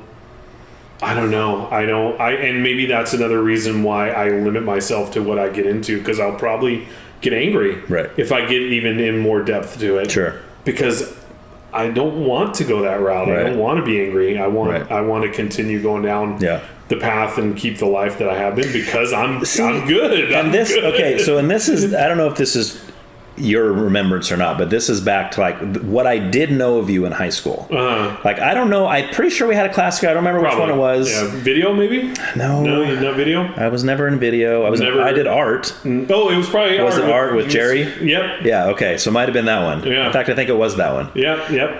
But I just remember you as being the happy all the time guy. Yep, always. Like you were always smiling, and you were always you seemed to be friends with everybody. Like you didn't have any enemies, and it was like all that. That's it. And then I remember that they called you Slappy. Yeah, that's like my only remembrance of you from high school. So when you're talking now, it's kind of interesting because you're kind of the same personality. You're like, I don't want to go down that road because it might make me angry. I don't want to be angry. I want to be the happy-go-lucky guy. You know.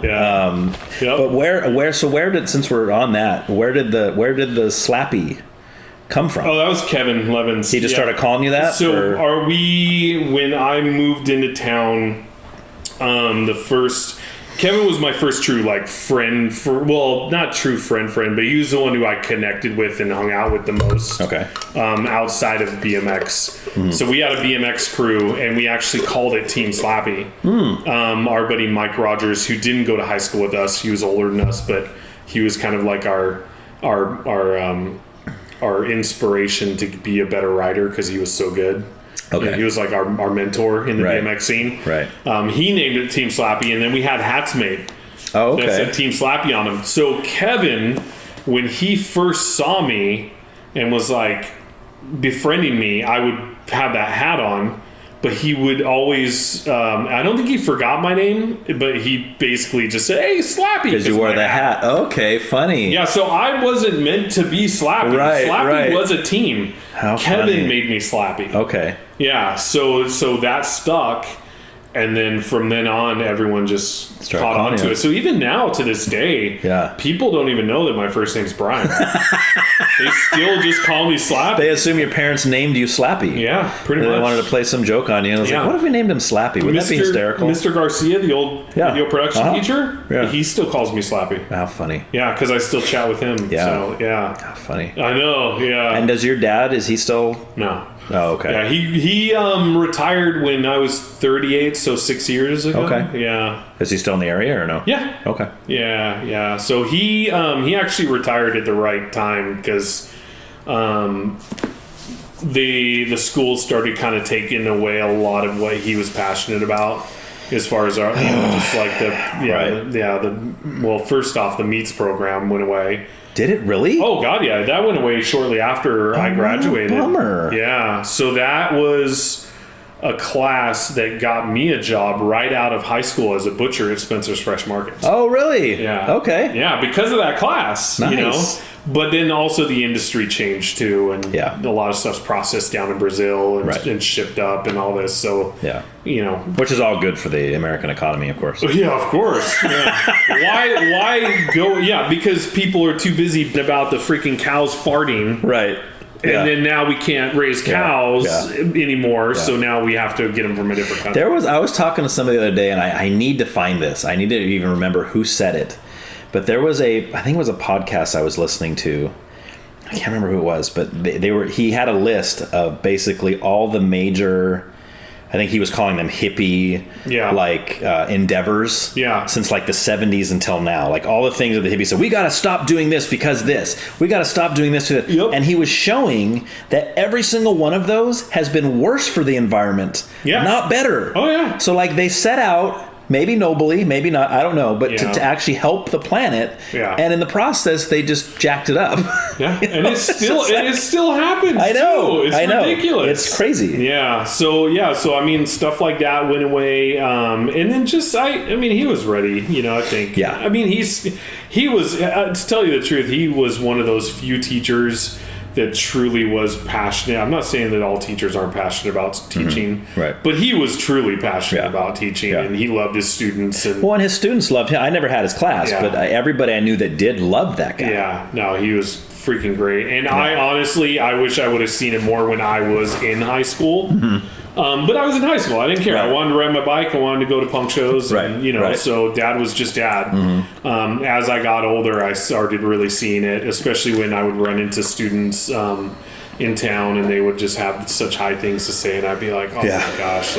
Right. But that's all stuff that just, unfortunately, it's not around anymore. So, but it's a bummer. Yeah. And it's some of it's political. Yeah. I mean, it really is. But shouldn't be, but it is.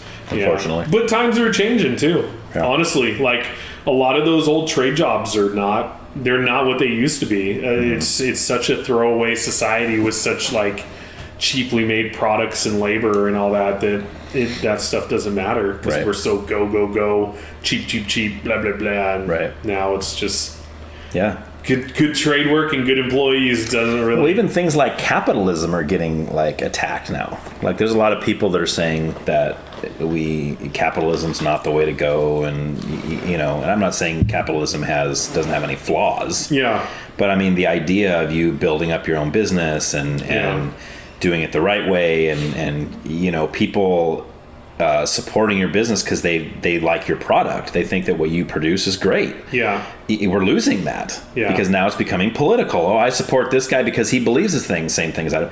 I don't even care. I mean, I will go to a restaurant with somebody that owns it that believes totally polar opposite from me if the food's good. I don't, do you make good food? Great. Yeah.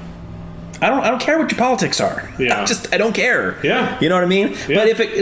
But I guess I should say this too. Like if it comes out that somebody believes in something or they support something that I think is horrendous. Yeah. Like let's say that it comes out that my favorite restaurant, the owner has been supporting child pornography for the last 20 years and all the money that I'm giving to get his lasagna is going to the sex trafficking trade or something and these little kids are getting raped and all this stuff. Yeah. Then okay, right? Yeah, of course. But at the same time it's like ignorance is bliss. If I'm just eating the lasagna and I have no idea what's going on behind the scenes. Yeah. And that's kind of the way I view it. And if I'm a CEO or I own any kind of business, I'm not getting into that. Yeah. You ask me what my stance is, I'm probably not going to tell you because every time you do that, you're splitting your audience down the middle. Yeah. You're going to have some people that are going to say, oh, I'm going to support this guy because he believes what I believe. Yeah. And the other half of the country is going to say, I'm not going there anymore. No, for sure. So. It sucks that you have to be careful too. Like even within all the stuff that I'm saying on this, like I don't find any of it offensive in any way in my own world because I honestly don't have like such a hardcore. I don't feel like I have such a hardcore opinion about things. Right. Like I want people to like. Everyone's gonna catch snippets, and they're gonna look at those little snippets and either like overly judge that one 30-second remark, or they'll listen to the whole thing and then realize like, oh, maybe he isn't. So and that's bad. The hope, right? That's because you can take little snippets of what people say and make them sound like something they're not. Yeah. Like I might make a statement. If you just take the statement without letting me explain the statement, you might be like, oh, this guy's a horrible person. Oh, there's so many people like that. It's horrible. Yeah. And that's what they do in the media. That's what they do in politics. And and I think it should be illegal. I think they should either tell the whole story or you shut up. Yeah. One or the other. Don't tell half a story in order to promote your agenda or trying to make somebody think something about somebody that's not true. Yeah. It's horrible. It's just such a weird way to look at things. Like I don't think I've ever judged someone instantaneously off of just one thing, unless it was something really, really bad. It has to be really, really bad. Like I always give everyone the benefit of the doubt, right? Because there's got to be some good in everybody. I don't know. I think maybe that too is just that's just like a society problem. Honestly, I don't think that's anything you can really blame on anything in particular. I think that's just people are just too quick to judge. I mean, I've always given people a chance, especially after I got another chance. What I mean? Like, you just have to do that. And I don't know. I think people are just so quick to judge nowadays. Yeah. But it's also encouraged too. Like it's such a quick, it's such a go society. 60-second, 30-second video limitations, you have to get all that stuff out so quickly, and then people have to instantly go. I don't know. It's so weird. I'm looking forward to seeing where things go, but I'm also looking forward to spectating it. Yeah. I'm not looking forward to being in the freaking middle of the fight. Right. I don't want to be. It is fascinating though, like to see. One of the things I'm noticing is yes, the polarization. But like 10 years ago, it seemed like that was happening, but you didn't really know where people stood sometimes. It seems like still wasn't so out there. Right. But now it's like everything's out there. Yeah, now. The lines are being drawn big time. Yeah. Which is sad in a sense, but also kind of exciting because, like you just said, I want to see where it's going to end up. What's it going to look like 10, 20 years from now? Yeah. My path is still going to go the same route. Yeah. I mean, there may be some small changes, but I'm still going to carry on with my attitude, personality, and opinions. Yeah. No one's going to change that because it's worked for me up to this point. Right. But I want to see where this goes. Right. Because this looks like a train wreck. This looks kind of cool. Yeah. And this is kind of stewing, you know? Right. But that's just a natural thing for us to do as people in general. Like, everyone wants to see the car wreck. Right. You don't get off the freeway. Right. Unless you're late for work. Yeah. You stay on the freeway because you wonder what's going on. Right. You know, you wait and you hope that you see a car rolled over. Right. Because that's just how we are as people. Yeah. But I hope there's resolution. I can say that. You know what I mean? Like I'm curious as to where things are going to evolve, but I'm also scared for the next generation. Yeah. I'm going to be okay. But my boys, they don't know what to expect yet. Yeah. They're not there. Their brains haven't processed that yet. What do you see as the resolution? Do you think I don't, like you see something that could change or be done that would help things with this, or do you think I think I would offend too many people by saying it though. Yeah. Because I'll have to bleep myself. Yeah. Because I would literally say that I think that people have got to stand up for Right. like traditional American values. Okay. Maybe not 1950s wives type stuff, but like honestly, the 90s were great. Yeah. You know, the 90s were seriously great. Like and every generation is going to have their own opinion on their generation. Right. Guys from the 60s are going to say the 60s were the greatest, and guys from the 40s are going to say the 40s, which the 40s were, come on, World War II. Yeah. Like, seriously, those guys, if you don't have any respect for those vets, like, you should be shipped to a different country. Like, I know not everyone's pro-military, but you know what I mean? But, like, I didn't serve. Like, I didn't. I wish I would have. I regret not at least putting in a couple years. Yeah. But I technically did. And actually, this is funny that it came up because it is a subject. Mm-hmm. I believe that I served. I did not. I'm not combat served, but I believe I served as a government contractor. Okay. You know, and because I worked out at Vandenberg for 9.5 years. Oh, nice. And and so I mean, I kind of consider that as serving your country. I mean, you're helping the cause and whatnot. Yeah. But yeah.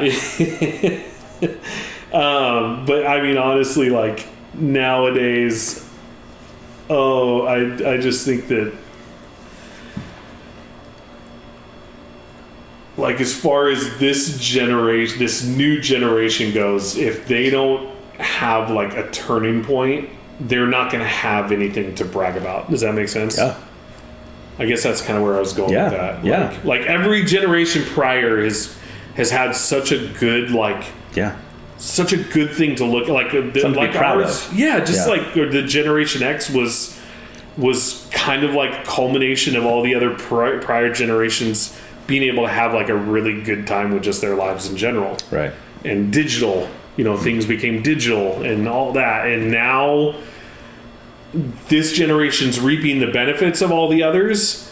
But then when they look back, they're going to look back on a collapsed government and rights being taken away, and you know what I mean? It doesn't feel like any other generation prior to that had it that badly. Yeah, well, yeah, and a minute ago you said traditional American values. Sure, yeah. That's something that there's a certain group of people they're trying to kill that. They're trying to destroy that. They don't want that. Yeah. And I mean, I think that to me is what the modern day conservative is the person that says what you said. Yeah. And I know you may not want to label yourself that, but just saying that we need to fight for the traditional American values. Yeah. That's conserving what was once before. Yeah. The thing that we're seeing is lacking in today's society are the things that this country was built on, the things that made strong people, made them not so dependent on the government. I mean, that was the whole ideology. Yeah. Right? Like they came over and started this country that people could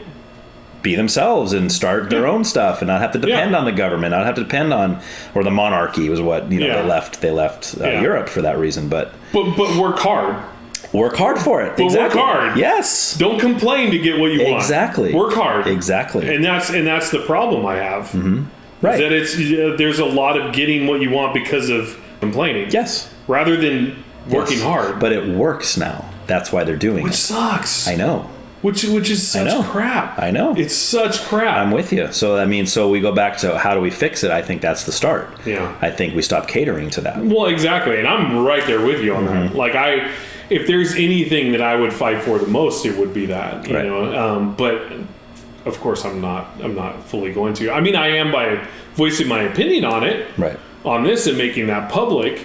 But that to me is a traditional American value. Yeah, working hard, absolutely. And if you work hard, you reap the benefits of that work. Yes.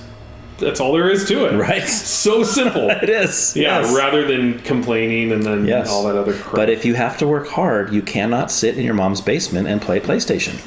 What? And expect to get free room and board and just live your life that way. And be 45 years old and still living with your mom playing PlayStation. The best thing that the best thing my dad ever did was say, as soon as you turn 18, you're either going to college and paying me rent. Yeah. Or you're moving out. And I was like, all right, see ya. Oh, did you leave? Oh, yeah. Oh, nice. Yeah, but it was in good terms. Sure. Yeah, totally good terms. Yeah. But he put that on me he gave me that choice. Right. You know what I mean? And actually it was go to college and he would help me out with all that. Yeah, and that's great. Because my whole family went to college, but I didn't want to go. I was too busy starting my BMX and my film career and all that. And so it was it was and that's traditional American values, right? Honestly, I know the parent being like, hey, this is the next step. Yeah. Either you do it or you don't. Right. Yeah. Right. So all right, man, you ready to jump into some spirituality? Not really. Not yet? Is that your least of the 3 topics that you think is going to be the hardest for you? Or I mean, honestly, like I don't know how you would rate my political opinions in comparison to other guests, because I try and stay as non-conflictive but yet opinionated as possible. Like, I think you nailed that. Okay. I would say you nailed that. Yeah, and I'm not even, and I wasn't holding back on anything, you know, but I also, like, I don't want to, that's as strong as I can get with it. That's probably the strongest political conversation I've ever had, honestly. Because... Well, good, I'm honored. Yeah.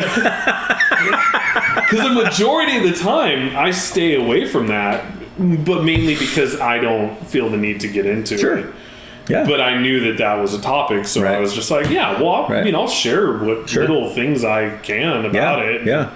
But with spirituality, do you feel like you have more to say or not? No, it's mainly because it's such, I honestly think, and this is just something that I've seen, that spirituality or just religion in general is, I think it's a touchier subject than freaking politics. It can be, yeah, for sure. For a lot of people. For sure. And that's because I've had so many, I wouldn't say I've had a ton of experiences with it. This is another thing that was, you know, in my family, it was Catholicism. Okay. So I was brought up Catholic.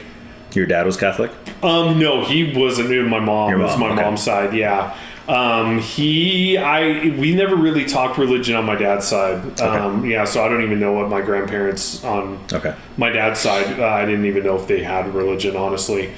So you kind of brought up Catholic up until you moved in with your dad, which was what, like high school age? Well, actually, so brought up Catholic up until I realized that I had a choice. So, and then very young, I was like, church ain't for me. I ain't going to this crap. Yeah. So, well, let's no leave, offense. No, let's leave church out of it for the moment. Yeah. And let's just talk about the idea of God in itself. Yeah. No, I don't believe at all. I'm a believer. So you consider yourself an atheist? No, nope, not at all. No, I don't consider. Yeah. I have nothing. Agnostic? No, Native American spirituality. I'm serious. Okay, so you believe in like the idea of the earth and the yeah. So, and that's even very light, light. So, and the reason why that came about was my mom had gotten into that prior to me actually moving to Orchid. Okay. And she was very heavily influenced on finding a new religion outside of Catholicism. Okay. And so she, went into a little bit of Buddhism. And then through the local Chumash Indian tribe was able to get very heavily not involved, but in educated on it, and so and that rubbed off on me. Right. So do they believe in a God at all, though, or they? Like I can't answer too many questions about it. It's like Mother Earth kind of thing. Yeah, right? Exactly. Because I didn't get heavily into it to the point where I could give you enough information. Sure. But I can tell you that it was probably the only thing where I felt interest in knowing or wanting to know how things function within that, Right. But very lightly. Sure. Just enough to know that, like, the sky and the earth is their church. Yeah. The animals and everything are their brothers. Well, it's funny you mentioned that because, like, my mom also got into that when I was I was probably in high school, I think, when she started getting into that. She's not so much into it anymore. Yeah. Here's my mom. She's not into it at all, actually. Yeah. But it's interesting that I kind of had somewhat of that in my upbringing. Yeah. But I never held to any religion, or we didn't go to church growing up or anything like that. For me, my mom was also raised Catholic. Maybe that's what did it for me, is that I went so young. Maybe that I didn't get into it. Sure. But I mean, so I guess what I like to talk about with this is, like, you've heard, like, the intelligent design. You've heard of this kind of theory of intelligent design? No, but probably, but you'll have to remind me. So it's the basic idea, like if you look around and you look at the earth and you look at plants and animals and people and everything that's here, do you believe that it took something? We don't have to call it God. We don't have to call it anything. Just something with some form of intelligence. Yeah.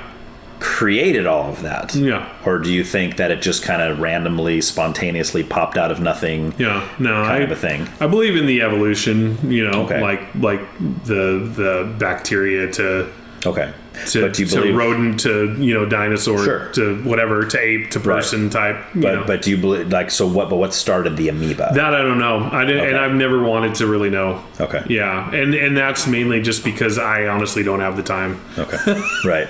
But just that. But I mean, it's like in a general, like, you take an amoeba. No, I totally get it. Yeah. No, and that's the thing, is that for me, there is an interest in that, and there are people who literally spend their entire freaking life researching and debating and doing all this stuff and how these things can happen in many different religions. I mean, every religion and every spiritual outlook or whatever, they all have their own theories, and that's freaking great. 100%, yeah. For sure. But for me, I don't have an interest in really wanting to get that deep into it. Like, I'm very fascinated with evolution. Okay. I'm fascinated with the space, but I don't research it. I'm not going to educate myself completely on it.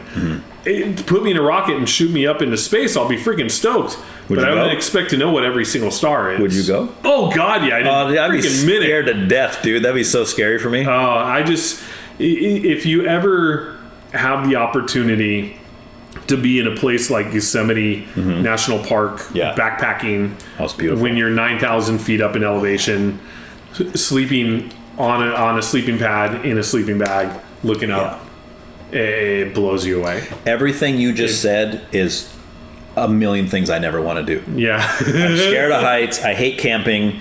There's no way I'm sleeping outside of a tent. None of that's happening. Yeah. Not happening. It's just... But I understand what you're saying. I mean, I can imagine the beauty of that. But I guess that's kind of what I'm getting at. Is when you look at that beauty... No, you want to know. Right, but then when you have like kind of if there's many different ways we can go with evolution. Yeah. But the common, like, molecules to man evolution says that there was no creator, there was no intelligence. Yeah. It just kind of happened. Yeah. It just kind of happened. Yeah, I don't have an opinion. Okay. I don't. I wish I did. Yeah. But well, maybe I do. Maybe I don't. I think so you can gauge. I think you have one in there. There is. We're going to pull it out of you. No, it's going to happen right now. Because I just thought of this, is that in the end of one of the Men in Black movies. Okay. Yeah. You following? Oh, yeah. There is a montage of the galaxy. Going from the thing in the cat's collar. Yeah, and it just keeps coming out. Comes out. Yeah. And then it ends up that we're in another little small thing in a collar of something, and we're in a ball and we're being played with by croquet. That's on the giants. first one. Yeah. First. Yeah. That to me Yeah. I see that more of a reality Right. than anything else that I've seen in my entire life. But that's intelligence. Well, yeah. Because whatever that creature is at the end that's playing with the two balls, that's an intelligent creature. Yeah. Yeah, there you right? go. Whether it's God, whether it's an alien, whether it's whatever. Yeah. And that's kind of what I get at. And I've used these examples before. Yeah. And so I'll kind of ask you this, but like, and this is not my example. There's another guy that uses this on people on the street. He asks them. Yeah. But I think it's good. Like if me and you walked through New York. Yeah. And we were standing before like the Empire State Building or Sears Tower or something. Yeah. Sears Tower's in Chicago. Anyway, we're standing in front of this big, huge building. Yeah. And we're just like, wow, that's a big building. Yeah, yeah. It's got all these windows and it's got this and all this stuff going on. And I asked you, I said, hey, dude, do you think somebody built that? Yeah. Or do you think it just appeared there one day? Yeah, totally. Right? Like, you would say, yeah, it was no, built. dude, somebody built that. Yeah, obviously. And you'd probably say, if I told you, no, dude, I just think it appeared there one day, you'd say, dude, that's the stupidest thing I've ever heard anybody say. How could it just appear there? Yeah. I said, well, just some glass and some stone and some wood all just kind of smashed together, and it just made this structure with an elevator and a circulation desk and and all this stuff and a lobby and all these rooms with bathrooms and stuff. It just kind of happened that way. You'd be like, dude, that's ridiculous. Yeah. Right? Yeah. So, like, to me, to say that with evolution, at least molecules demand evolution, we're saying exactly that. Yeah. But about everything in the world. Yeah, totally. All the complexities of life and animals and plants and just everything. We're just like, no, it just happened. Yeah, yeah. What? Like Big Bang Theory. Right. Yeah. Which I believe in the Big Bang Theory. I think that, but I just think God made the Big Bang happen. I think he started it in motion. And I'm fine with, I don't believe in most of evolution, but I would be okay with it I would be more okay with it, I should say, if somebody says, yes, but God created that amoeba. Yeah. And he designed that amoeba to be able to turn into this, to turn into this, to turn into this. Because what my mind cannot grasp is that amoeba just spontaneously happened out of nothing. Yeah. Oh no. That's totally. something my mind just cannot wrap around at all. But your opinion on that was based off of something that your religion had told you, correct?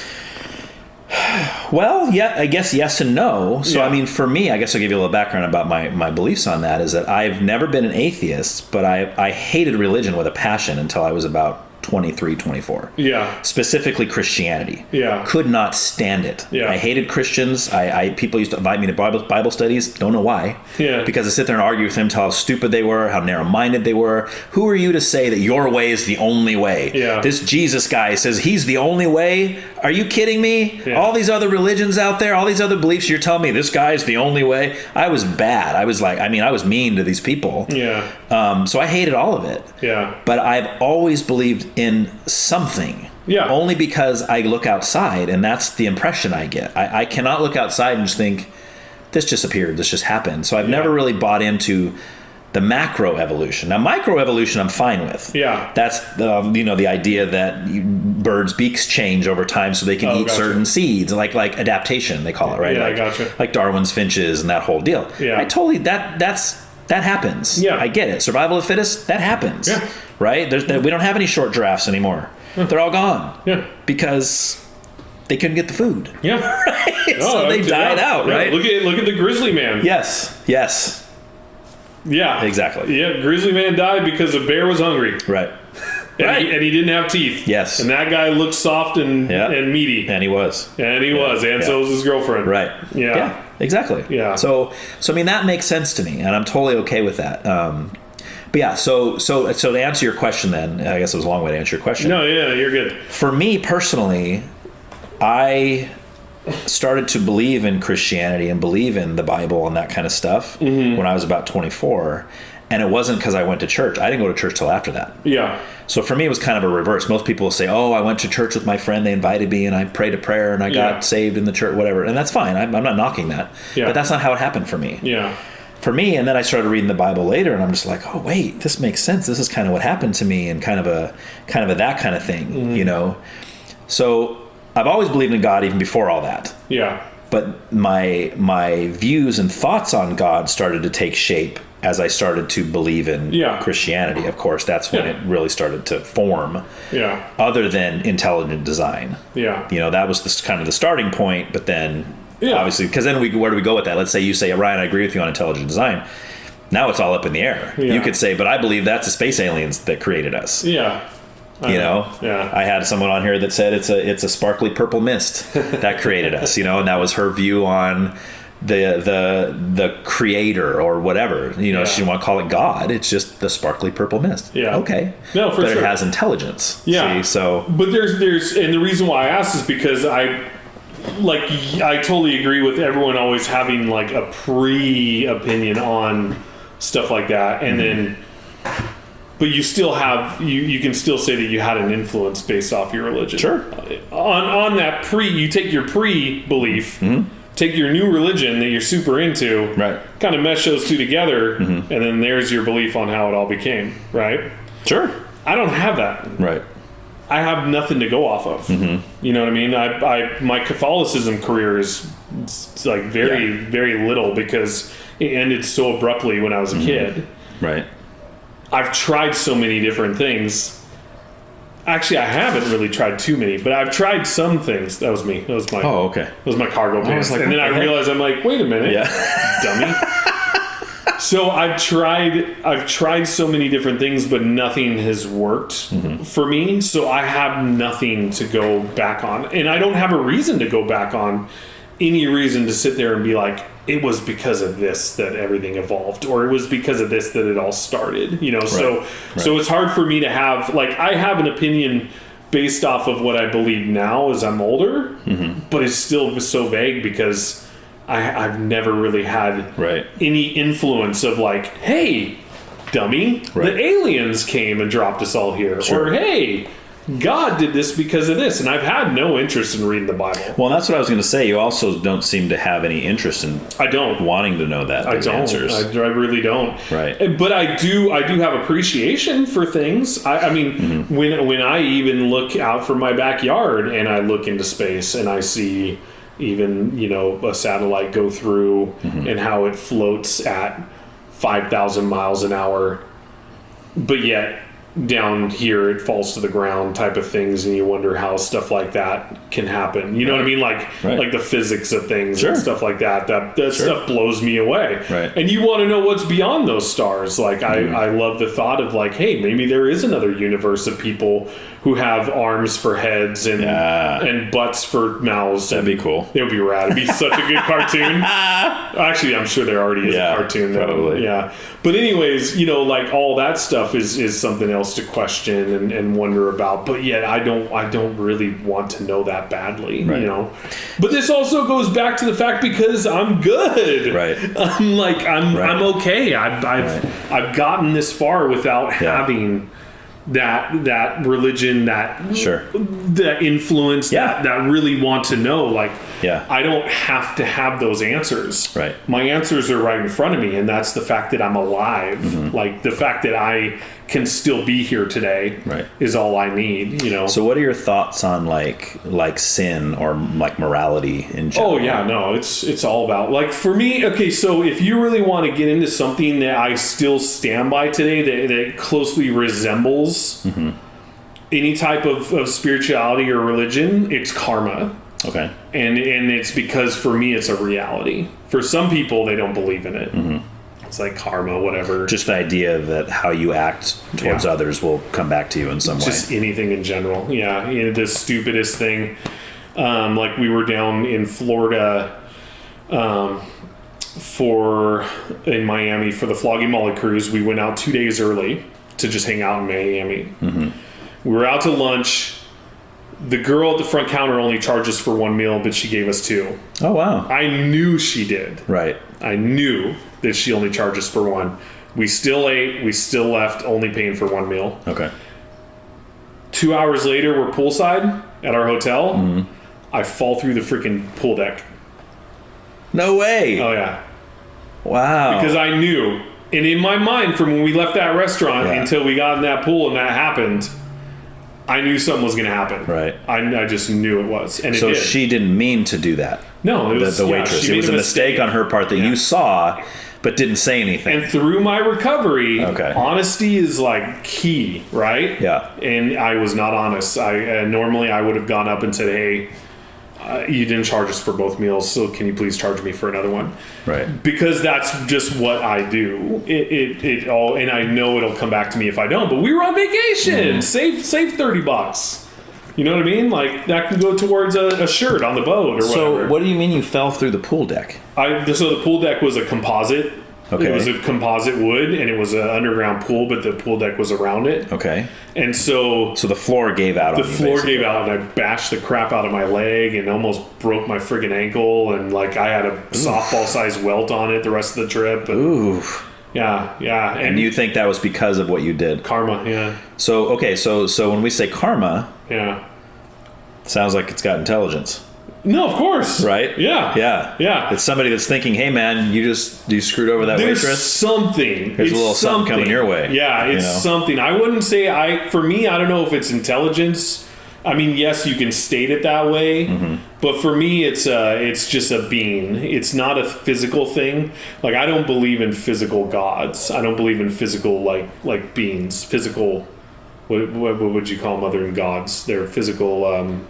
What's your normal name for just a being? I guess works. Or like that works for me. Or something you worship. I don't believe in deity. Deities. Yeah, I don't believe in like physical deities. So there's no physical deity of karma. Karma is just something that happens to me. Okay.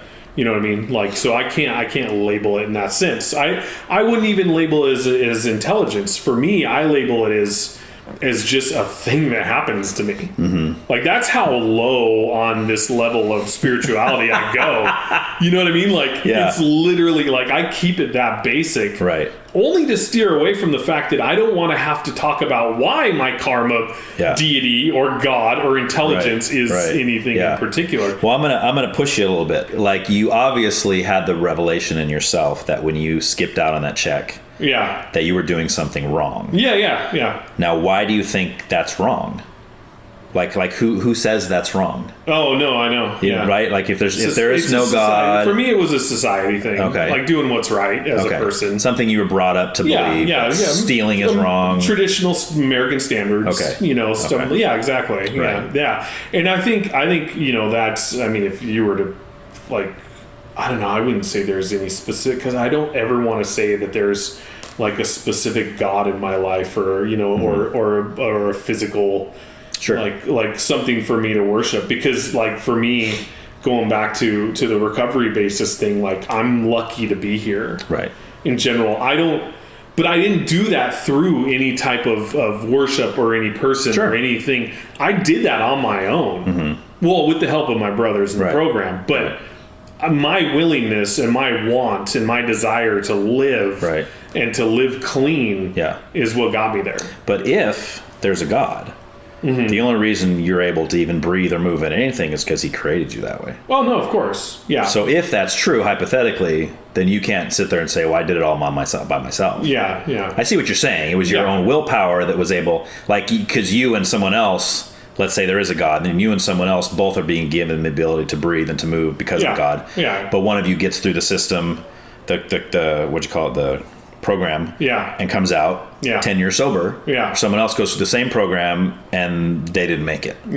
Right? They're still struggling with alcoholism. Right? So that's what you're saying. I understand. I'm not trying to like diminish your willpower because I think that's great that you're 10 years sober. That's fantastic. No, it was huge. That's really impressive. Blows me away still to this day. And it's still a struggle. It's not like every day. Yeah. But you go through some stuff, but it's such a different feeling in comparison to where we were at one point. And I say we as drug addicts and alcoholics, not like me and anyone in particular. Like we as addicts and alcoholics, unless you've been through it, you just don't know. It's more, and it goes into the mental health thing too, and you definitely have some compassion for people that have gone through that. And it's tough, but it is a choice. It's a choice. Right. You either ingest the stuff or you don't. Right.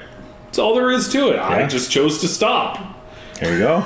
So yeah, that's all there is that's to it. The simplicity of it, right? But that's kind of like been like the recovery thing has been the one thing I've been able to stick to the most. I think that has anything to do with like having a specific standard of a spiritual being or thing or choice or book or opinion, right? Because that's what's carried me through so far up to this point. I mean, I'm not hardcore going to meetings, right? I don't do the 12 steps every freaking day, but I still follow that, and I still follow the standards of the program. And there's a higher power involved in that, right? Most 12 steps programs have a higher power. And what's funny is mine is faith. Okay.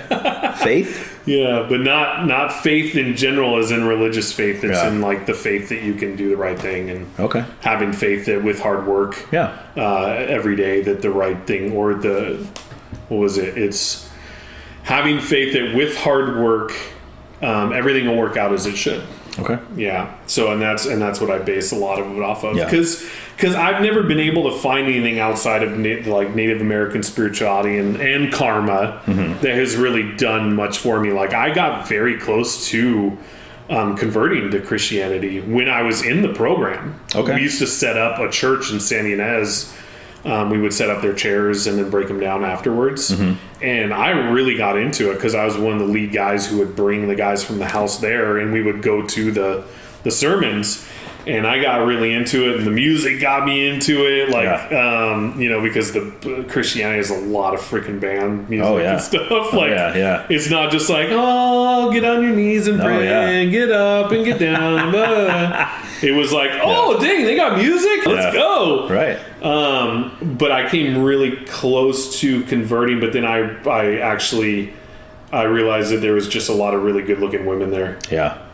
So you realized that was what was drawing you to it, ultimately? Yeah. I eventually was just like, no, there's just a lot of cute girls here. Okay. It wasn't. And you're like, I can find those other places too. Yeah, it was more just like, no, like when have I ever believed in this? Right. Like, I'm going against my own feeling I was swayed by attraction rather than an actual religion in itself. Right. You know what I mean? So, but I had to be honest with myself about Which is that. good that you were. I mean, most people wouldn't even have come to that realization. Yeah. They would have sort of continued on saying, I'm a Christian, Yeah, exactly. Yeah, for sure. No offense. No. Dude, you'd be surprised how much of modern day Christianity I have a problem with. Oh, I'm sure. I go to church. I've heard your opinion on every Sunday, and there's certain aspects of it that I'm like, this is just ridiculous. Yeah. This no wonder so many non-believers walk in here and they walk right out the door because they're like, these people are crazy.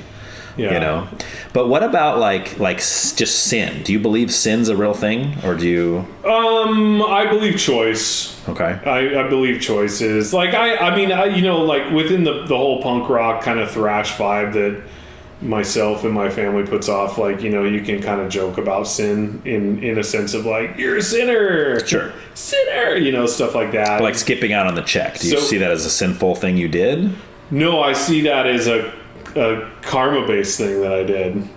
You know what I mean? Karma then or karma later? Well, no, I don't. I wouldn't put it. When we bring up the word sin, in my mind, it labels it as a religious thing. Okay. By saying that, you know what I mean? But you'd say you did something bad. I did something bad. Okay. I didn't do a sin. Okay. I did something bad. Okay. You know what I mean? Like I see the word sin. Yeah. As a it's religious for sure. It's religious, yes. But when I use it, it's a I wouldn't say it's a joke because I know to a lot of because I'm respectful of other people's religions. You want to be Catholic, you want to be Christian, you want to be Buddhist. It's just the same as the sexuality thing.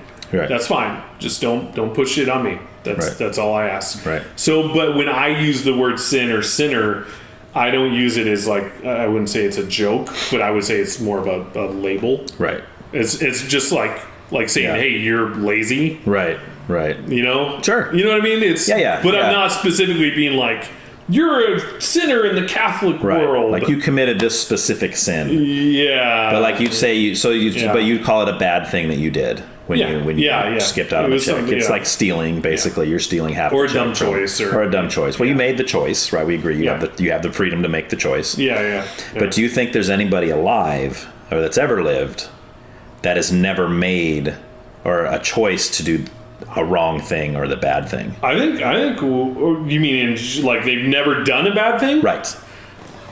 You know what? I mean, to tell you the truth, if we want to make this into a generational thing, yes, I do, actually. You think there are people that... I think there are people. I mean, everyone's swayed into some sort of badness whatsoever, but I mean, and this could also go back to talking about celebrity and people, how they're never going to put themselves out there as far as saying that I did something bad because they don't want to change their, their outlook or people's outlook. Yeah. But you look at people like Gandhi and Mother Teresa, who are almost gods in themselves. Yeah. But they've been projected onto society in our generation because they're pre our generation, but they're still talked about today. They're still talked about, but back when we were younger, they were really talked about because they're playing the Ben world. Kingsley played him in the movie, so I mean, we got that whole thing, right?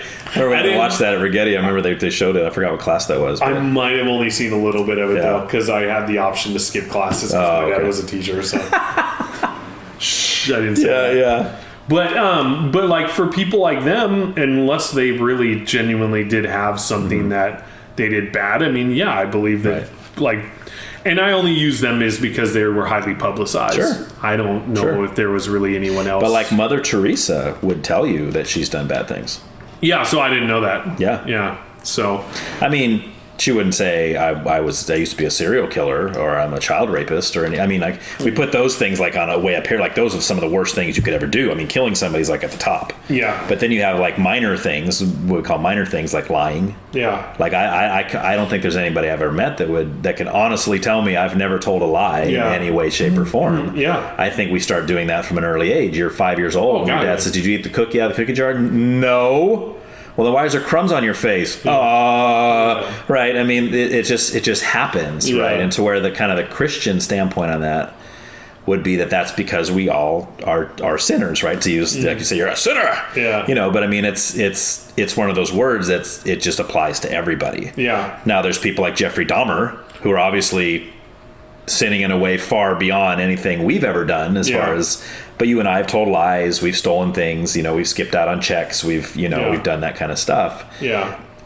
So I mean, that's kind of like where I'm coming from on the sin aspect. Yeah. And just to say that, and that's where like the whole needing a savior comes in, right? Because it's like if everybody's that. No, for sure. Yeah. Right. Yeah. But for me, I think like I get needing a savior, and I get that for some people they need that. And that's great, but for me it's a personal satisfaction, like knowing that I owned up to it, or knowing that I was honest about this aspect, or knowing that you fell through the deck. That was or getting payback. the repercussions, penance, and being like that was for the meal, like that type of stuff is where I find my label.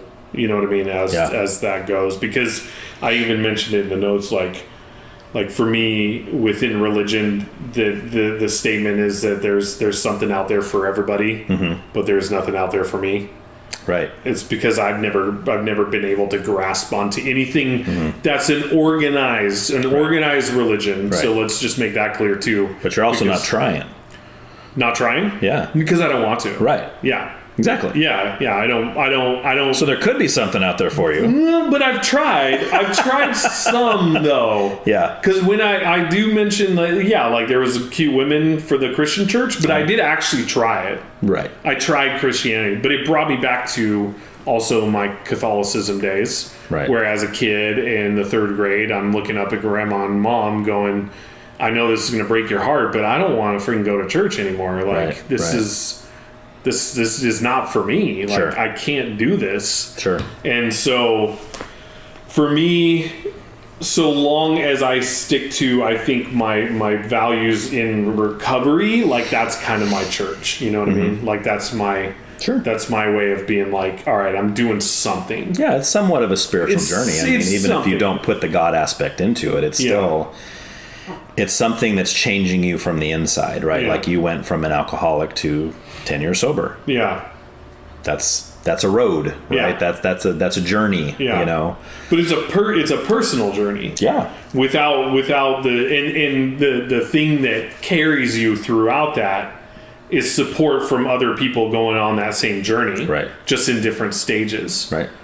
Some of them may have a thing for using a god or a deity or something or a church to help get them through it as a support outside of that, but they don't bring it to the table with you. Right. That's their thing. Right. And that's the great thing about recovery is that you do your own thing. Right. You do you, I'm going to do me. Mm-hmm. But I'm here to help you.